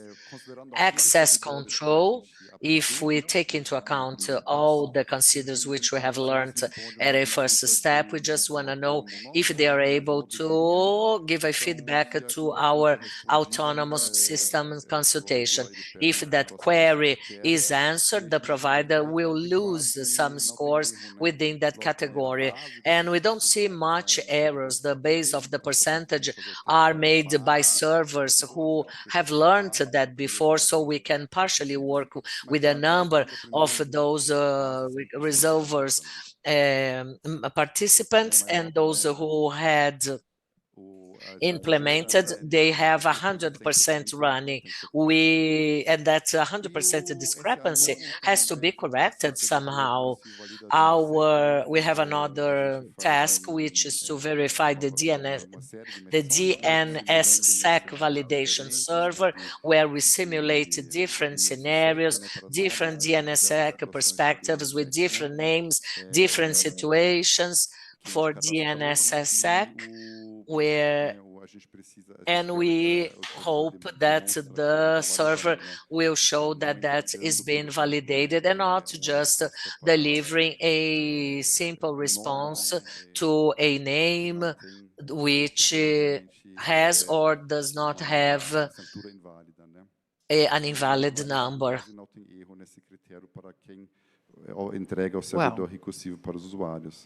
So there is not very much in it for those that deliver, resolver service to users. So we see the perspective of the world of providers, Most of participants are providers, but we say, well, this is an important criterion for the security of the internet on the application layer, and the institutional website is an important contact point for providers. We assume this many times is the first touch point where consumers, users find other channels. So despite it is not service providing of ISP, the hosting, we look from this perspective. So we've assessed the adoption of security standards and best practices regarding web hosting, web services with the top tool. It's a partnership project with HBLL. NIC is hosting, well, it's the Internet NL in Netherlands. It's their authorship. It's interesting for occasional queries, so you can click on it and you can get very detailed answers and very well explained. And then we have the scoring considering the main criteria, and the tool differentiates between mandatory criteria and best practices that the tool teaches, and that does not result into a penalty. And here we expect 100%, and in this challenge, this has been a criterion that compared to other technical criteria, obviously that was not so successful. When we evaluate a website, there's a whole bunch of non-compliances, and it's good. Sometimes it's in the hands of the provider, those that host your site in their structure, that we understand as the owner of a website and hosting by another institution, they were responsible for it. So I think it is valid to actually demand that to be fixed. So those were the criteria and the results. Now I'm going to turn back to Antonio Moreira to actually tell us who stood out in this challenge. Thank you. Thank you, Holger. Holger, just help me summarize and see if I've forgotten any of the criteria. Have an AS operating with an autonomous service to take part of the AS server with a CMET server so that we can actually take measurements and IPv6 implementation and anti-spoofing, have a resolver DNS with DNSSEC implemented to have RPKI and the BGP, and have a website that goes through top. Any others there? So the website has to be .br. Next year it has to be .br. Yeah, .br is paying for us here. Come on, not fair not to have a website .br. Yeah, you should actually register yours .br. Well, jokes apart, not so much jokes, but anyway. The first award of what we called award number 1, which is the institution with the best ranking of implementation of best practices, with the measurement in November 2025. Before I call the winning institution, there are 3 institutions here that have not been the first, or they're ranked first, but they actually reached 75% in the results of the measurements taken by and explained by Holger. We have certain certificates here of the BCOP Award, prize of recognition for the efforts. They've attained very good results, even though possibly they did not attain the best results, but they are results that deserve to be congratulated and to be acknowledged for everything they have attained. Out of these three institutions, I believe only one is here present today. People from GB Online, so Julio and Coraza, will receive this certificate on behalf of GB1 line.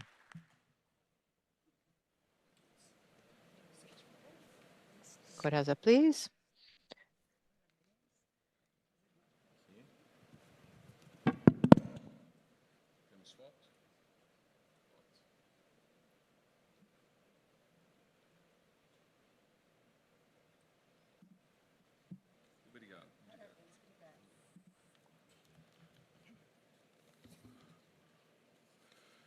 Os demais não estão aqui, mas eu vou fazer the others are not here, but I am going to mention them and congratulate them.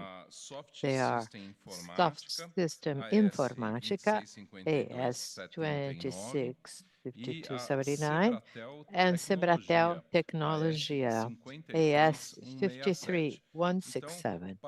So congratulations to everyone from GB Online 52771 that received the certificate in person, represented by Julio Coraza, Soft System Informática AS 265279, and congratulations to Sebratel Technology AS 53167.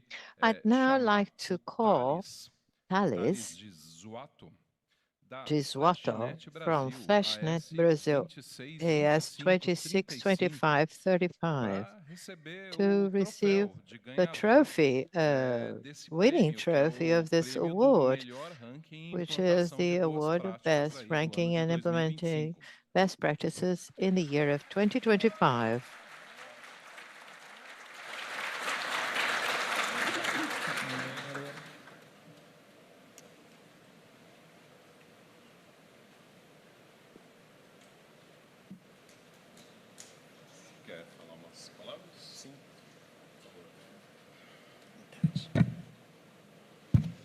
Bom dia, pessoal. Primeiramente, gostaria de agradecer I'd first like to thank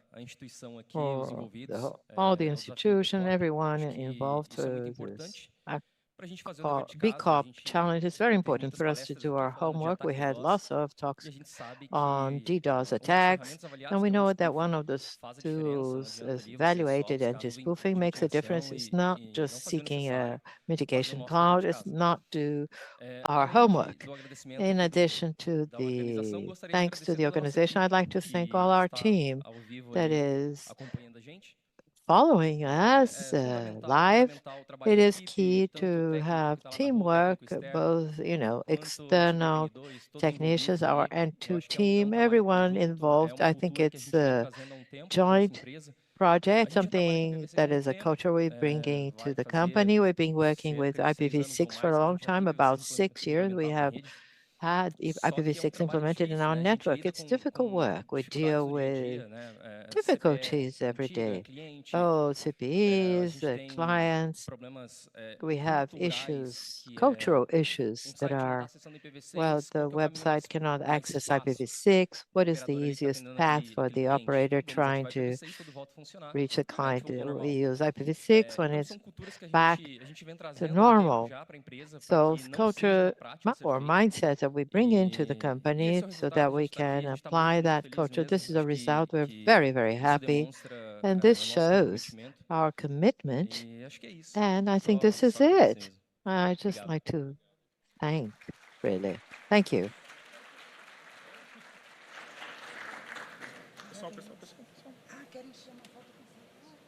Querem fazer? Por favor. O pessoal já tirou foto. Pode tirar, podemos tirar. Mais uma foto, gente, aqui.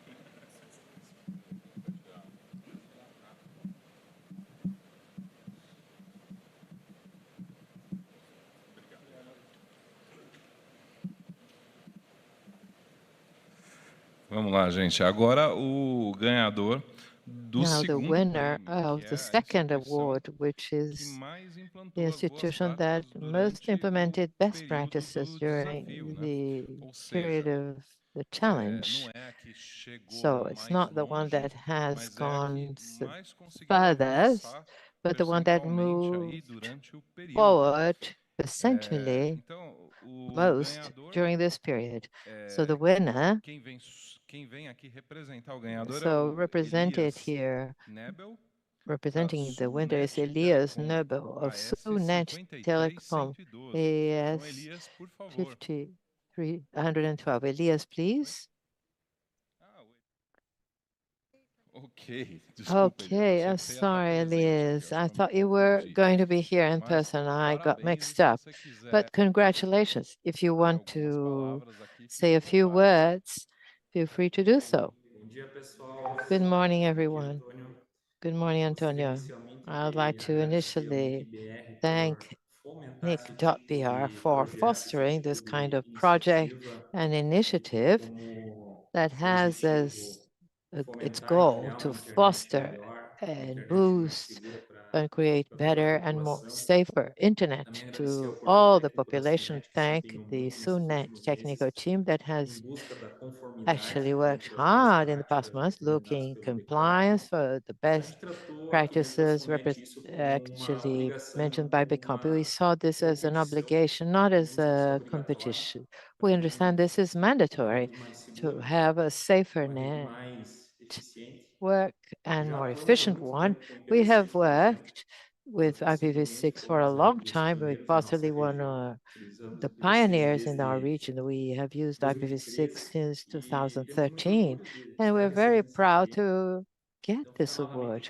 So once again, I'd like to thank NIC.br and the people that foster the internet in Brazil. And you are a benchmark on this. You do this with mastery and with great clarity and transparency. And I actually would like to be brief. I'd like to thank the technical team of SUNET.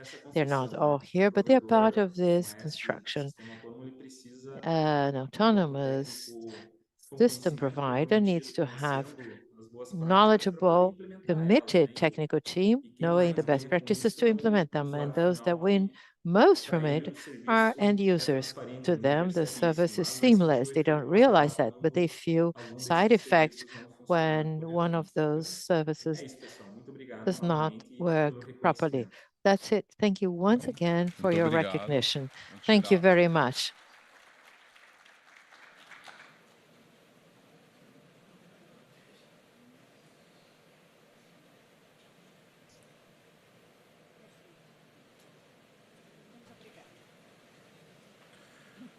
Bom, gente, é isso. Well, A this is premiação it.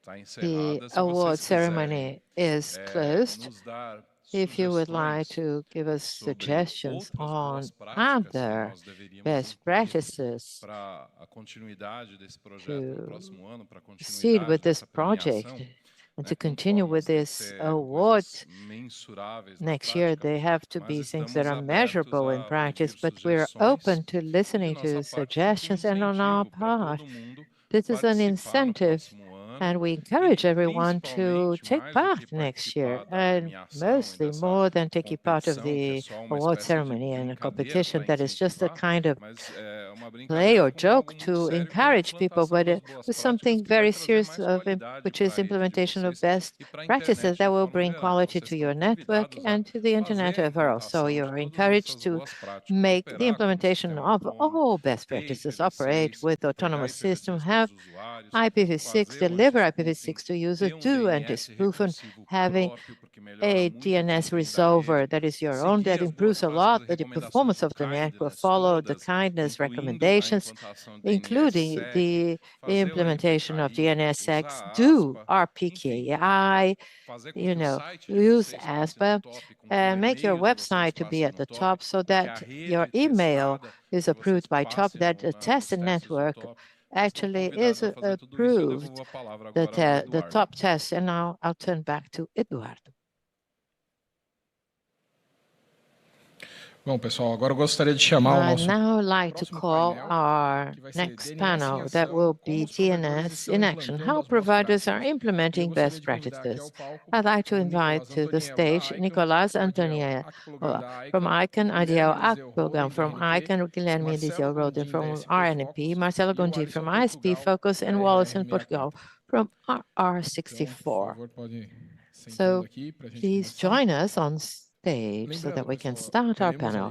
I remind you that we're going to have people that are international, that will speak English, maybe other languages. So if you need, use your translation receivers.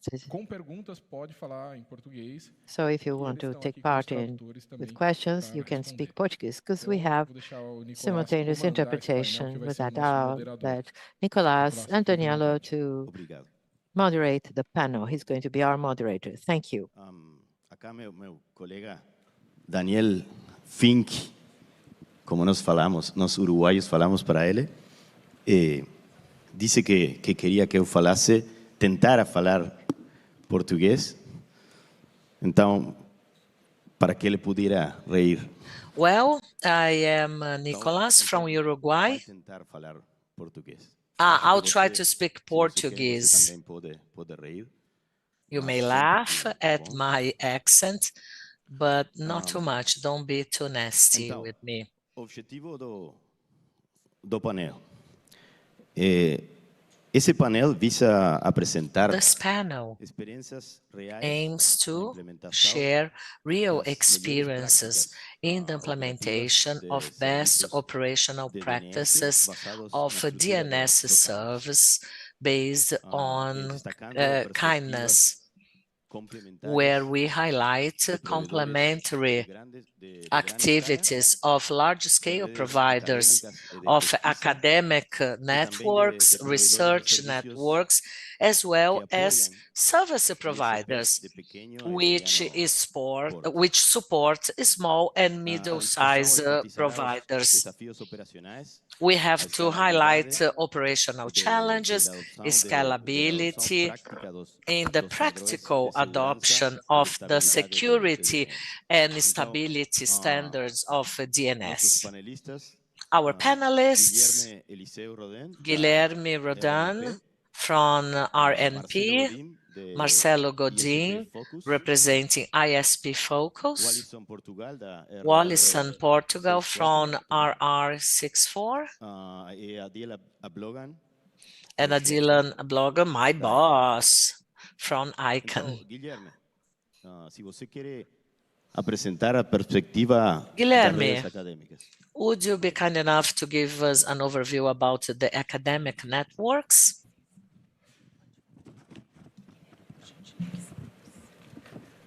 Bom dia a todos. Good morning, everyone. First of all, thank you, Daniel, for the invitation to be part of this panel where I can be here representing the academy. We know that after connectivity, DNS is the most important service of all in the network. Without DNS connectivity, we are gonna fail. Our research network. Well, this is our agenda. I'm going to talk about RNP, motivations, best adopted practices, DNSSEC tests, and a challenge to the academic community. RNP, National Research and Teaching Network. This is a national one, the first internet access. It's a pioneer network.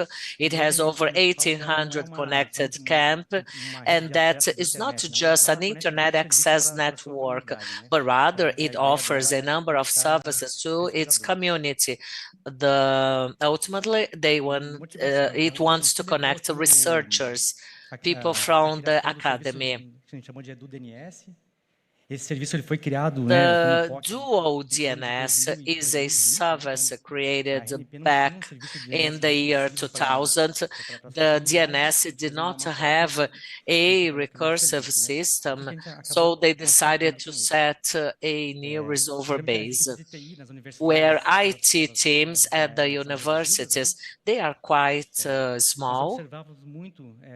And there were a number of public queries for resolvers in our network.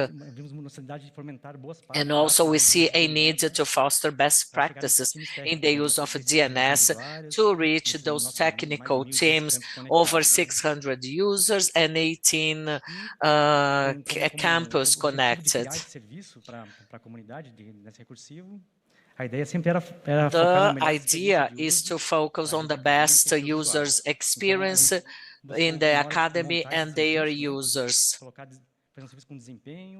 We want to have a service with high performance, security, compliance. Como é que eu volto aqui? Então, o serviço, o que ele é? Então, ele é um serviço unicast, está esparramado This is a unicast service in our backbone, where there are 12 different stages of replications, and we want to reach all our POPs, expanding the service. Kindness. What are the best implemented practices at Kindness in our category, which are shared private resolvers?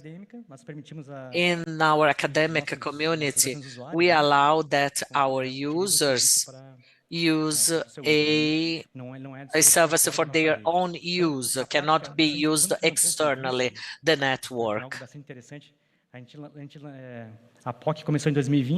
POC started in 2020, and by 2022, our service was in operation. And in one of the forums, I was introduced to Kindness, and then I thought, okay, let's participate and let's check how we are doing and what else had to be adapted.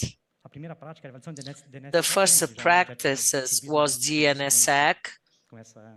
We already had a service with this validation, and the best DLS protection practices. We have around 308 prefixes connecting all the universities, where we decided and allow who is in charge of the services. We also have the minimization of privacy. What is the immunization? That was the bind standard, where we use a standard binding. QName minimization. It's associated to a DNS search.br.com, the name of the website. You may ask, you may query all at once to servers, allowing some additional privacy. To each DNS operator level, I just ask whatever is a priority. I don't ask for the full name. If they know the name, they could answer right away, but they have to follow the whole chain of the resolution. Number 4, ever since in the beginning of the internet in 98 and 99, we would have to make a differentiation between the authoritative from the recursive one. So that was already in our radar. Redundance, we have another IP address, and anycast with 4 IPs address, 2 IPv4 and 2 IPv6. With the high availability as well. And monitoring, we invested quite a lot in the creation of the service, both in monitoring our sanity tests, metrics collections, throughout binding. Our resource today is the IS-bind, and ICANN is one of the motivators for that use. We have the DNS metrics, some visualization layers.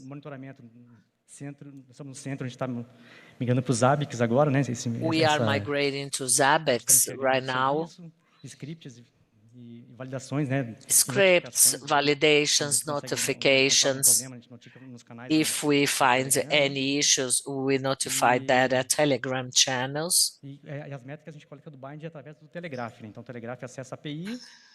They access the PI, consume the metrics, we place that on a DB flow base, and Grafana. DNS TAP, which is also active in the services. And the last one, number 7, privacy. Before learning about the initiative, that was already our roadmap. We did not prioritize it. And so far, it's under production, implemented, and homologated in our setting, just waiting for deployment. DNSSEC validation. This is a test that I just did thanks to our technicians' support.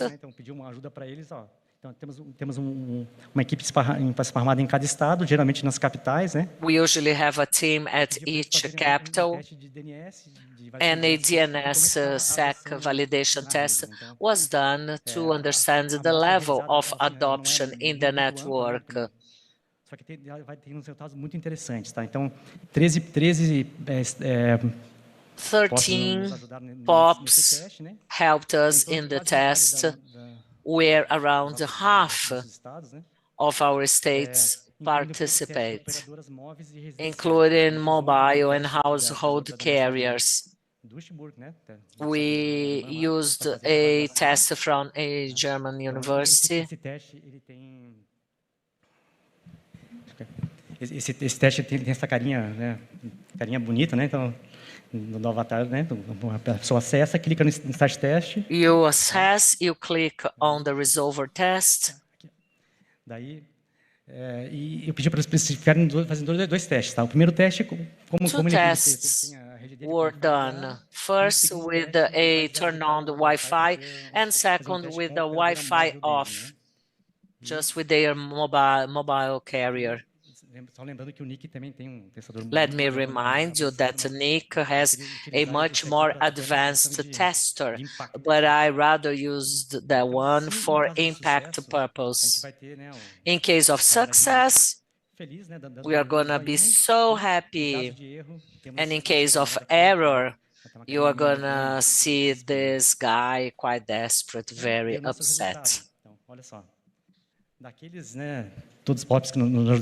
Out of all test POPs, just 3 tests went through DNSSEC validations. 2 of them with a mobile carrier and another one with a household, a residential one. And all other 22 tests failed.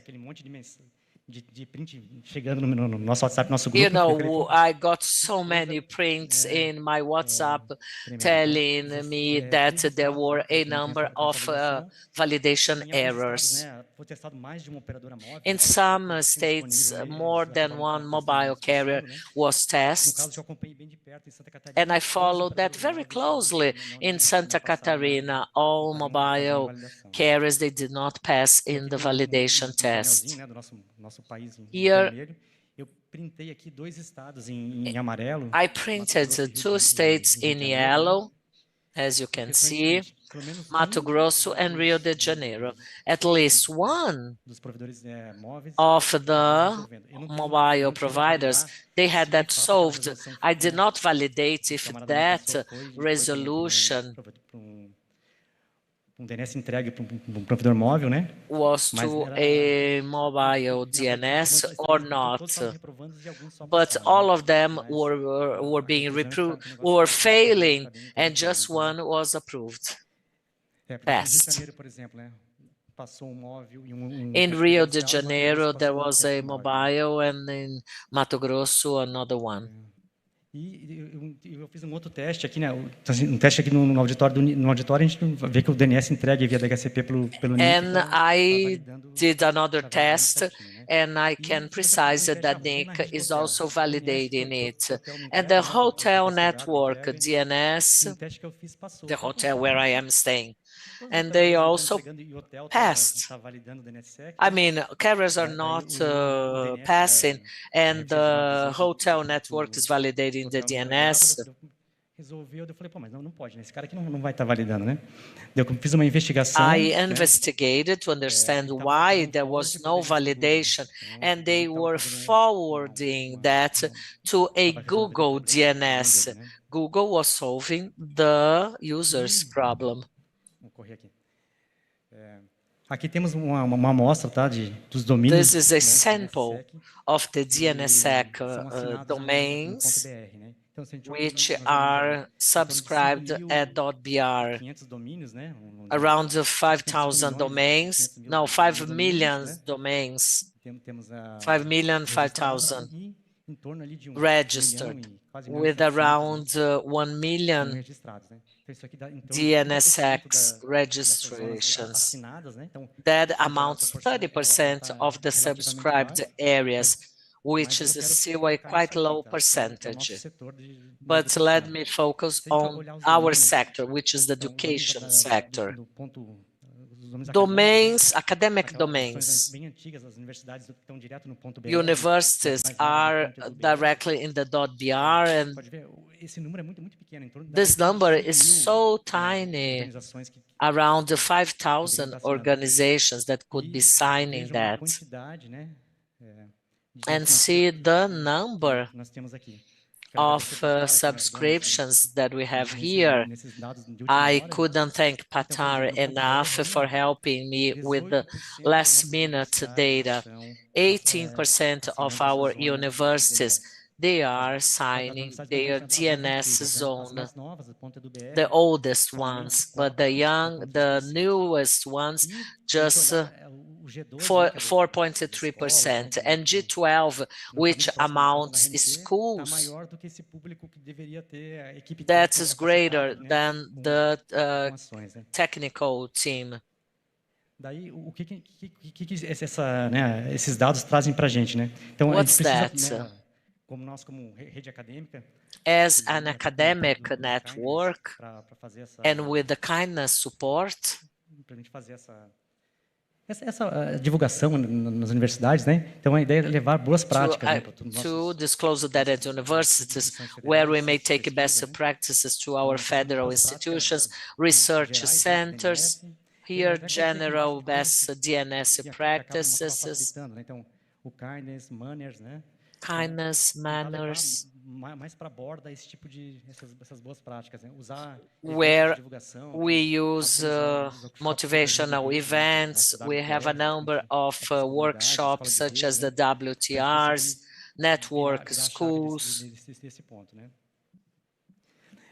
Se a gente olhar ali, avaliação de DNSSEC, se o cara instalar validation of DNSSEC.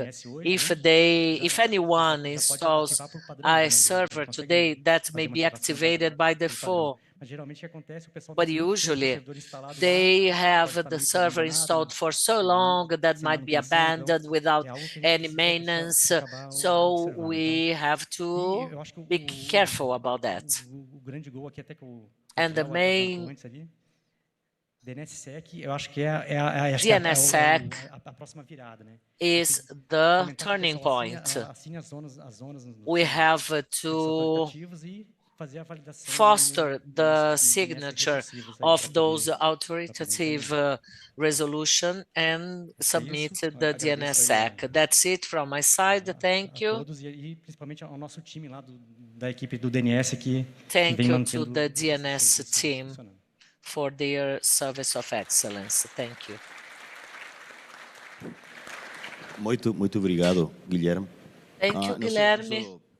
Próximo palestrante. Our next speaker es Wallison, Portugal.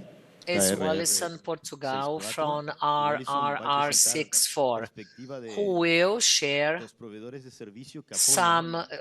his overview about the service providers which support small and middle-sized providers. Thank you, everyone, and good morning.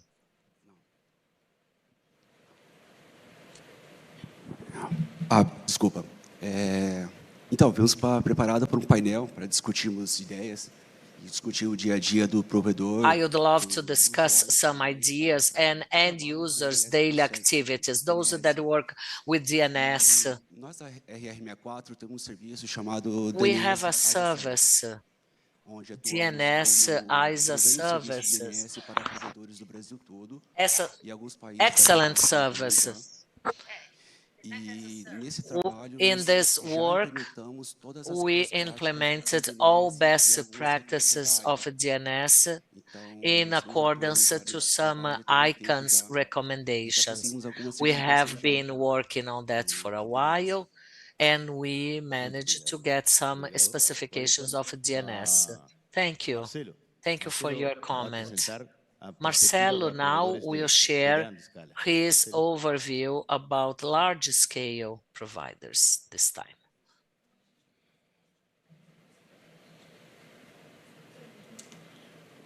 Muito bom dia a todos, todas. Hello, good morning, everyone. Vamos começar antes de mais nada, só uma curiosidade. Just a piece of curiosity. Na plateia ou remoto. Como é que era a nossa vida? Does anyone have an idea about our lives in the internet before the emergency of DNS? Well, before DNS, internet had a TXT large host where the academy would store their IPs that would be exchanged and would need a constant update. But thanks to a number of developments, DNS was key, and DNS is evolving ever since,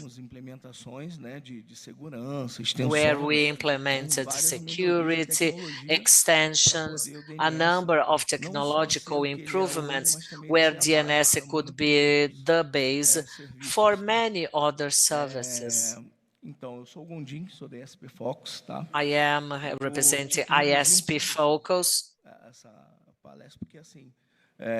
Muita informação, né? I have so much information to share in such a little time, so I decided to emphasize the most important topics. Então, vamos entender o seguinte, tá?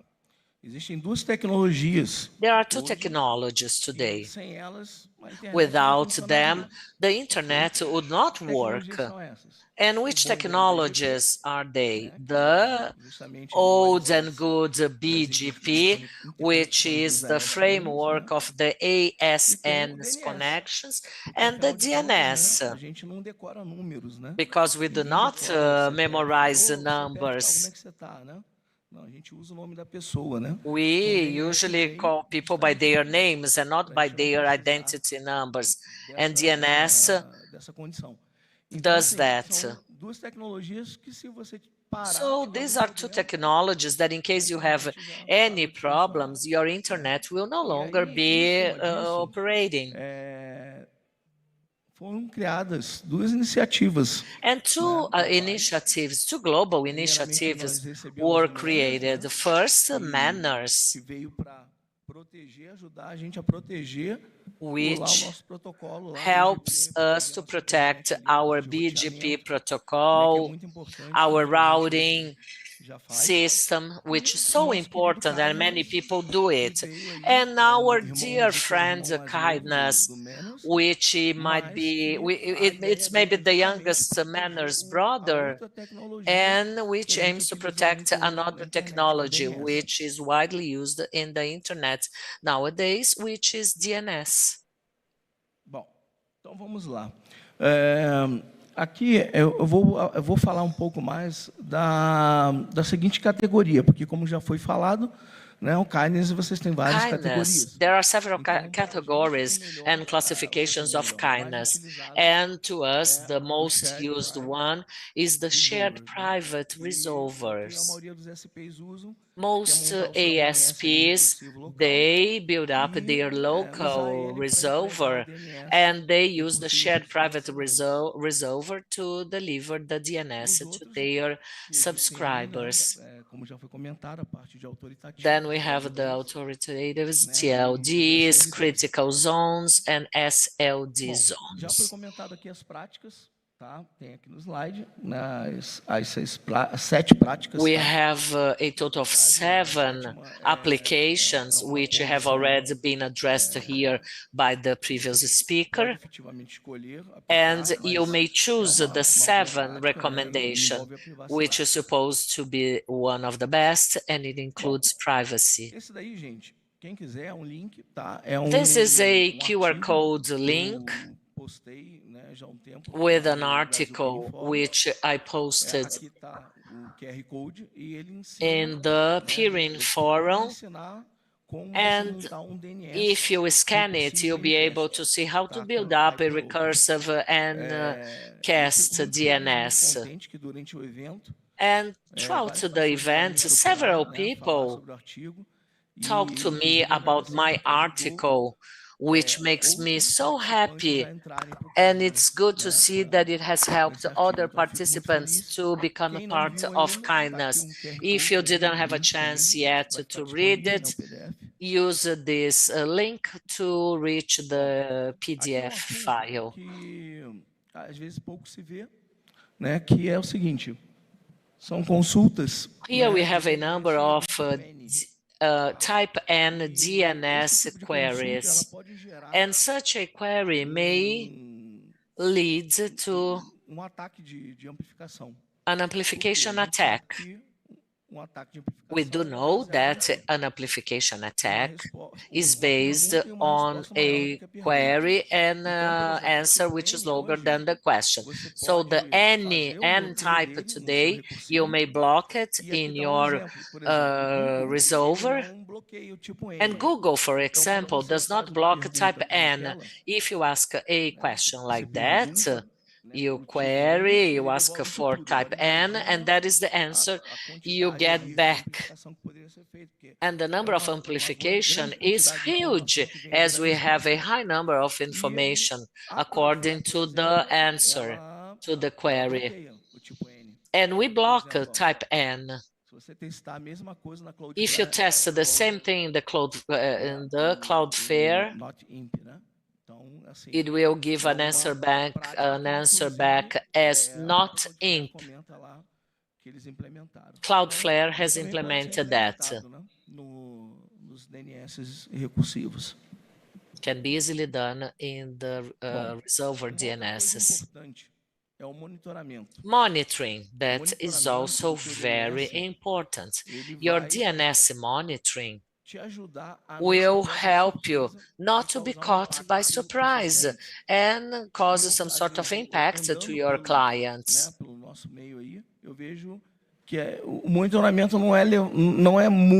I see that monitoring, unfortunately, is not taken seriously.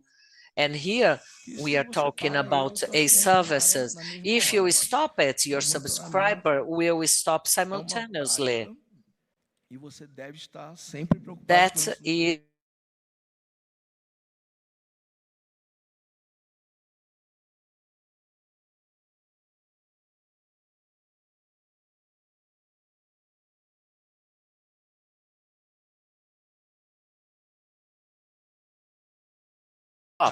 if the router system stopped in the Anycast, if you run any other program for the IGP, you have losses, latency. If the CPO load memory swap disk are okay, if there is a resolver for IPv4 and IPv6, we usually forget IPv6, which also has to be monitored. You may have your IPv4 running and your recursive DNS is not able to have IPv6 consultation. So monitor it. And don't forget about NIC monitoring. Although NIC is an amazing and very resilient option for large operations, which are at several cities and states, you still have to monitor it. Because if you have a IGP drop and there is no more NICast, your secondary server will come up, but you have to know that that server is not working in that region before things get seriously. This is a monitoring screen example. Here we have on-bound example.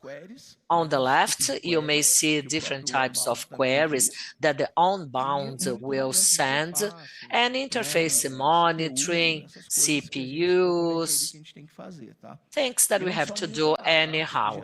Not just monitoring, but also driving an alert. You have to have a notification. Monitoring without action does not work. This is a kindness screen with all participants. Shared private operators. The ones in red are those who had directly operations to build up NICast services. And that is presented in two levels. First, a company with 1 million subscribers and another one much smaller. Therefore, NICast can be good also for small and middle-sized providers who should also implement the NICast. There are some other participants that I know are using the article, so it's good to talk about that. And I always try to implement as many practices as possible. So this is my contact information with a QR code for further information. You feel free to reach me by WhatsApp, Telegram, website. I'll be at your disposal.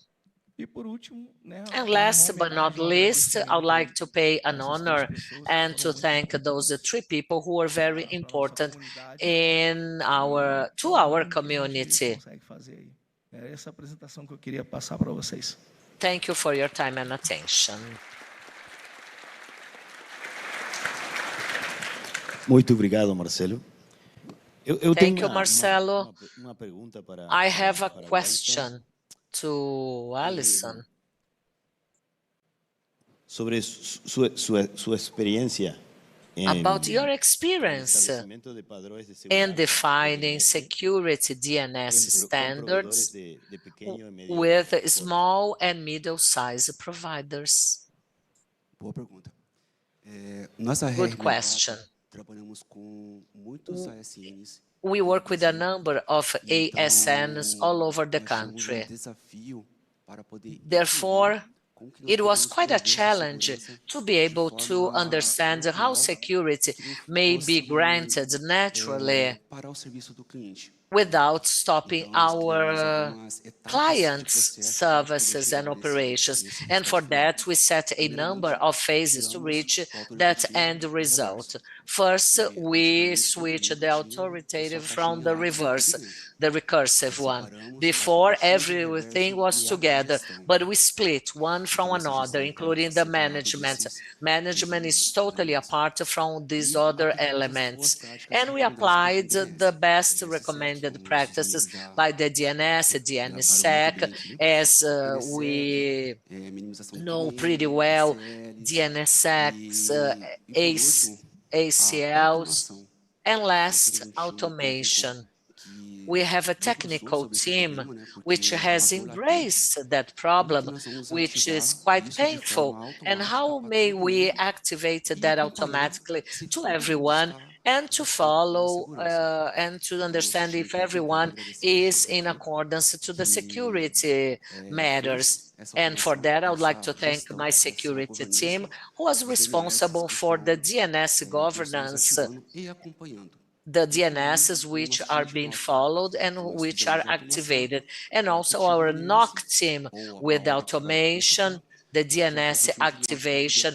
After a query, it gets us to a notification team with the ticket submissions. Thank you. Lastly, Adele, if you can make comments on trying to connect the main points of the presentations. Thank you, Nico, and thank you very much, all the panelists. I enjoy your presentation, and particularly the focus you put on the efforts that you have to go through to implement some of the practices. And I think that is why we start KIND, to allow operators to be more narrow on what is important to do and do not spread their resources around all of the practices. And I can see that from your presentation, and it's something that I really appreciated. On the education networks as well, I think it is very important for our education network to appropriate those practices, because not only students, but researchers that are using those networks can also take those practices and implement them when they are in enterprises and when they are everywhere. So for education network to promote those practices for us is very key. And we would like to strengthen our relationship with education network and also academic sector in general. I also highlight. Sorry, Adele, could you keep the microphone up? Thank you. I think I need to remove this because this is, yeah, okay. So I wasn't listening to myself, I did. So the second point as well that I want to highlight is the monitoring. We have all managed network, and DNS monitoring is not the first in our priority usually, right? DNS is running, it's there. As soon as people are using it, everybody forget about the DNS. But that's one of the things that we also highlight in kindness, and I've seen that in all the presentation, that aspect has been highlighted. And that is good to see, because if you cannot monitor, you cannot solve issues, you cannot anticipate, and you cannot also improve the service that you are providing to your customer, your DNS customer. And that is something I think attention needs to be draw on. The second point, which I have started hearing from since yesterday I arrived, is the separation of the resolver from the authoritative server. That is also something that we see a lot in small ISP, in small operation, even in enterprise network, where they have one DNS server that does everything. It is the authoritative server is run the zone file, but it's also the resolver. The problem that is posed there is that because you have the two, first of all, from security reason, it's not good, because as a resolver, you receive all the query, and it is where you are also hosting your zone, which from security reason is not good. But also from being able to monitor and able to implement the best practices in a secure and with clarity, separating them is the best way to do, so that you can have a more specific focus on what you're doing and how you also separate the traffic for better monitoring. And those are also something that I see that emphasis has been put in your experience, and we want to encourage in general. It's not easy.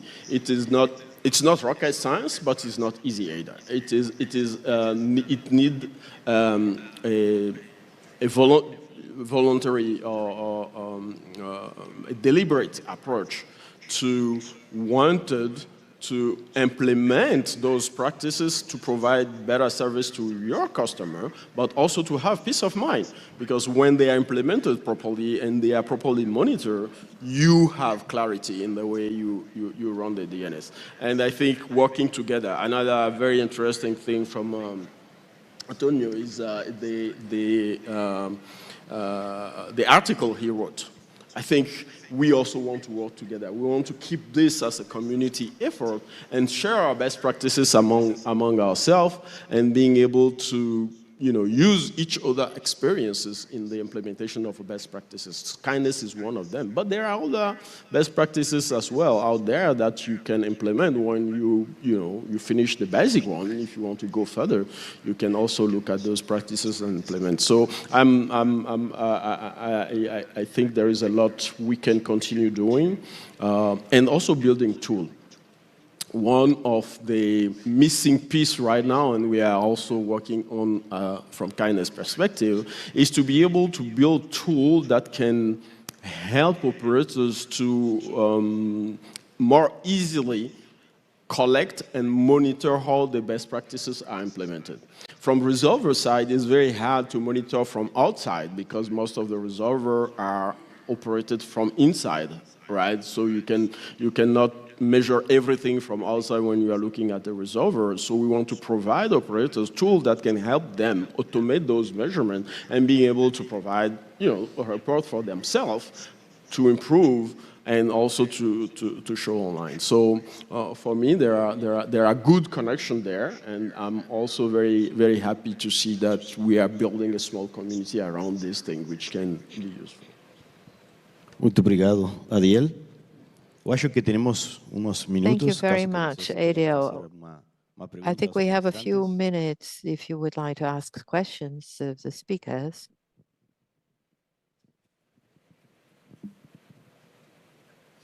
Boa tarde. Good afternoon. Congratulations to you all on your remarks. My question is a bit more general. We have seen in the past months some outage news that are recent, of outage, I think he means, that are recent. And in the media, the outages are addressed as the main villain is DNS. I'd like to know if there is something structurally wrong with DNS on those data centers and the servers, or if we are just viewing a consequence of a critical service that is being neglected at some moment in a project, operation, or monitoring, as Gondig mentioned. Opa, excelente pergunta aí. Excellent question. What happens? Como a gente sabe, né? DNS that is poorly set up is worse than an outside DNS for you to use. Tem fato interessante. And there's an interesting fact. I think many of you must have gone through this. That's when customers or clients start complaining that a domain is not accessing on RFKDN, a URL is not accessing. And then they say, well, when I put it on Google, it works. Well, that's the old story, isn't it? But what I see is that people don't try to understand the problem. In this case, specific case, when I analyzed it, what was actually happening to the domains? I received those domains with the authoritative with 0 TTL, and that caused a terrible problem. After the analysis, what did we do? We said, let's find a minimum TTL cache. And from the time we put a minimum cache, everyone that would get there with 0, they were rewritten for minimum TTL. And then I couldn't find any more problems like that in the operation. But this is what? Precisely the fact that you are right there. You as DNS operator, you have to see the logs, see what's going on. And when things happen, you know, you run tests, and sometimes we see that, well, it's easier to use Google's. And we are hindering our local internet because the cache has to be as close as possible to the subscriber. So that's how I see it. We have to improve in this aspect, this technical aspect, to go deep into the problem and not simply discard it and move on to the other. Thank you. Yeah, I will also, add to what Antonio says, that it is the second part of your observation, which is a critical service that is always neglected. I think it is also our fault from the technical perspective. We always present DNS as an address book. It just maps name to address. So when people have that setup, they forget about it and they go do something else and nobody look at that. And in many infrastructure, that is it. But the DNS is critical. It is the second critical service that glue the internet together. And in many companies, even risk assessment, you don't see the DNS. The DNS is not there at all, right? Because, it is hidden somewhere there and nobody look at it. So I think it is the second part that it is neglected. Because, well, it's very well designed, it works, and it is there, people forget about it. But I think we need to pay more attention to it, and I think that is why kindness is there, and that is why session like this happen, to raise more awareness about the fact that the DNS is important, and what CGI.br is doing, including DNS, I follow your presentation, including DNS in the monitoring of how ISP perform, and being able to reward them, also bring people attention to the DNS. So we have to do more to bring it up. Muito obrigado. Thank you very much. Good morning, everyone. Sorry, but I'm a bit nervous here. Congratulations on your presentations. It's not really a question, more a comment. As we work as consultants, the team is also here. Just to thank Gondin and everyone from the adoption of best practices we implement. To resolve our DNS service with up to 80% efficiency following Gondin's article, the best practices, and also via firewall, we run scripts against attacks. That would be it. And congratulations, and keep up the great job, the great work. And my comment to have an article live regarding reverse servers, because we find very little of that on the internet. Thank you. Would you like to make comments on that? Say something about it? The reverse authoritative is always a rock on our way, on the way of our users. In early times, people used a lot of binding to do that in the command line. It was terrible, actually.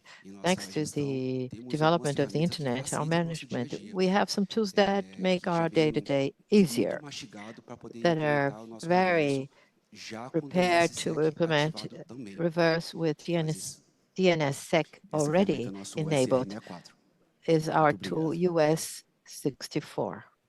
Thank you very much. Hi.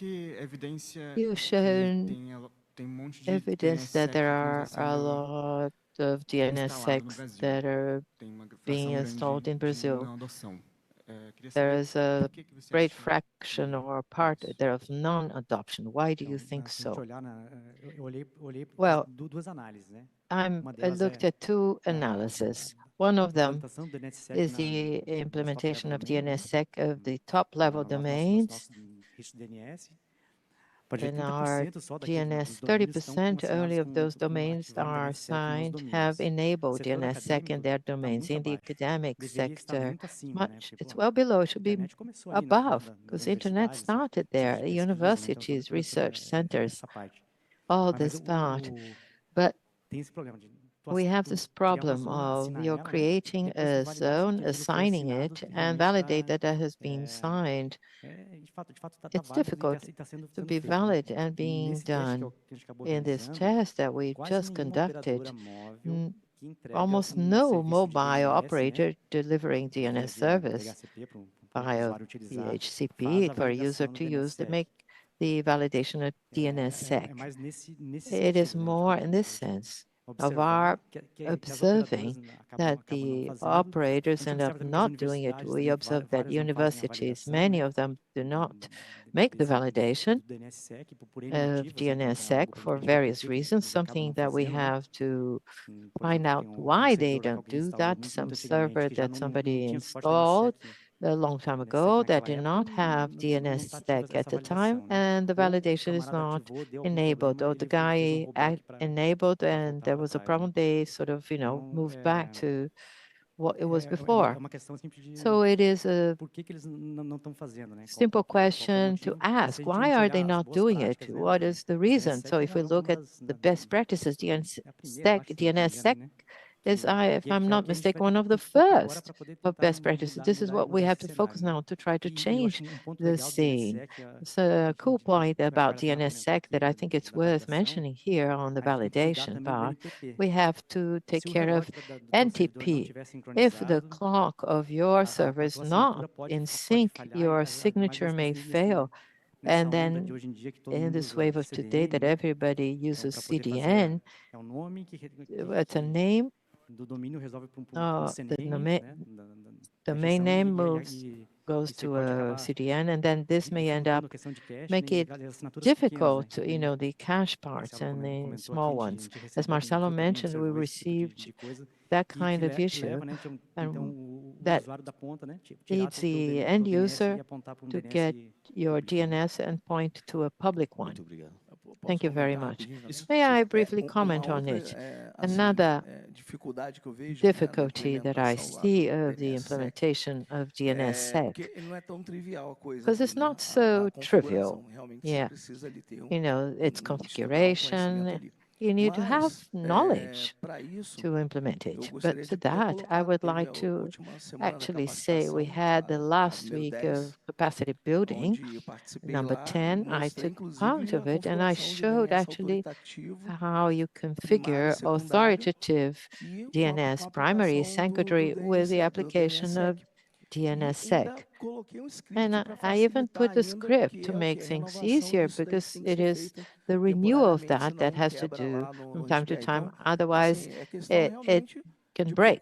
It's actually trying to find the contents and look for it, and you can do it easily, and it will certainly improve the security of the internet. To what he said, I think the greatest difficulty I find in implementing DNSSEC in authoritative is actually keeping its verifying unit always active. It's a certifying unit always active, and there requires a lot of work. Many people disable this function because they are not there, or their feature.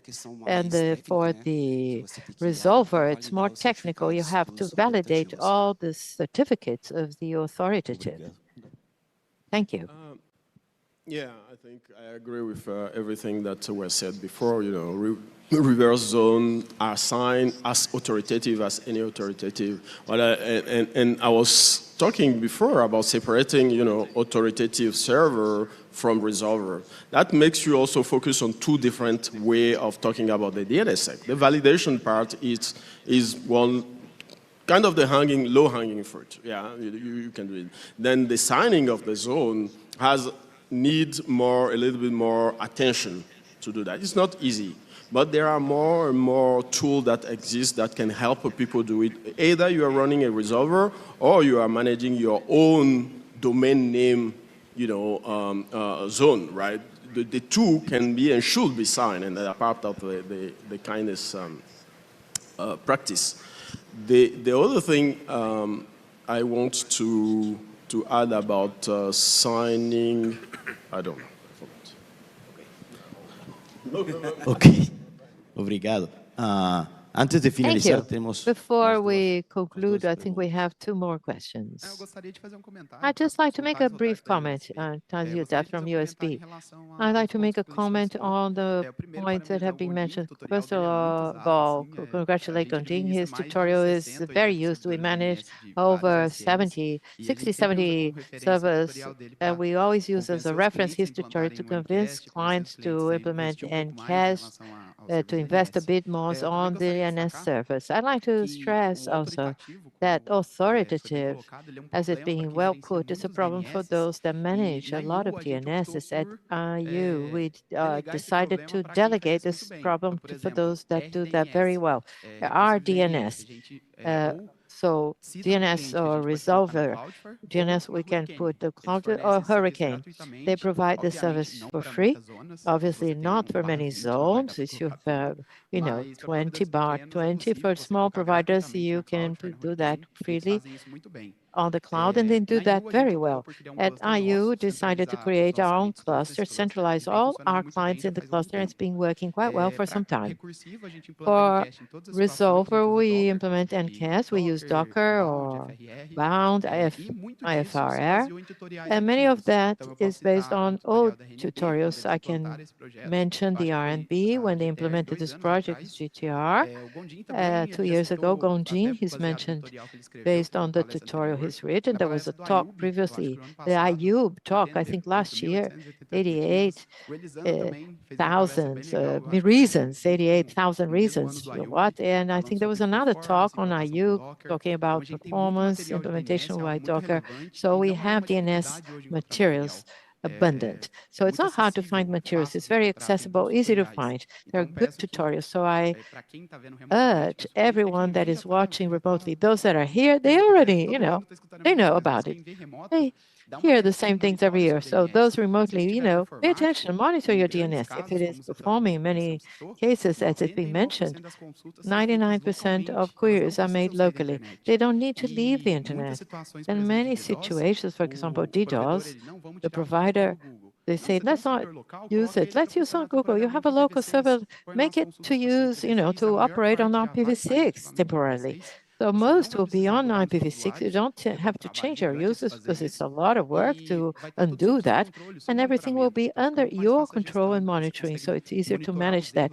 You can monitor errors, failures, performance, everything under your management. Thank you very much. Thank you. May I just say something briefly on that? So, guys, it's very brief. Just a tip for those that use NCAST.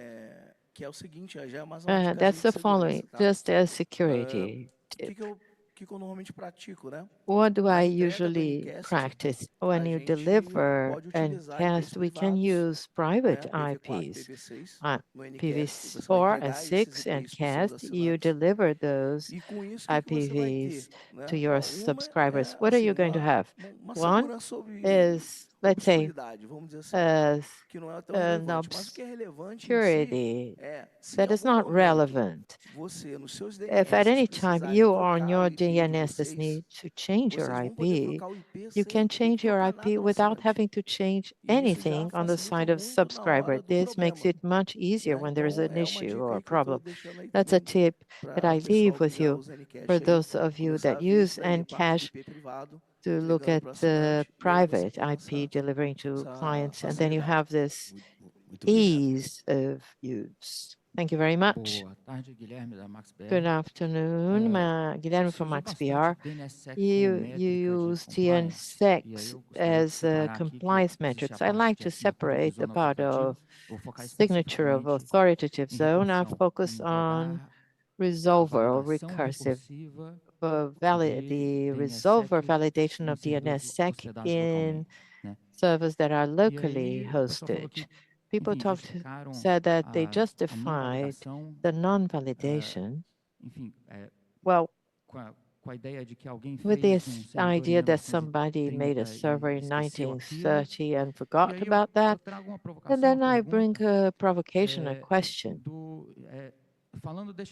Speaking of those actors that operate on resolvers, mobile operators, those actors made a deliberate decision of not validating DNSSEC, but they're running an instance of a resolver whatsoever that is updated, immune to cache poisoning attacks and other infrastructural attacks, or actually this visibility that you have of non-validation of DNSSEC is the tip of the iceberg, the evidence of failure, or actually a systemic omission that is much deeper and much more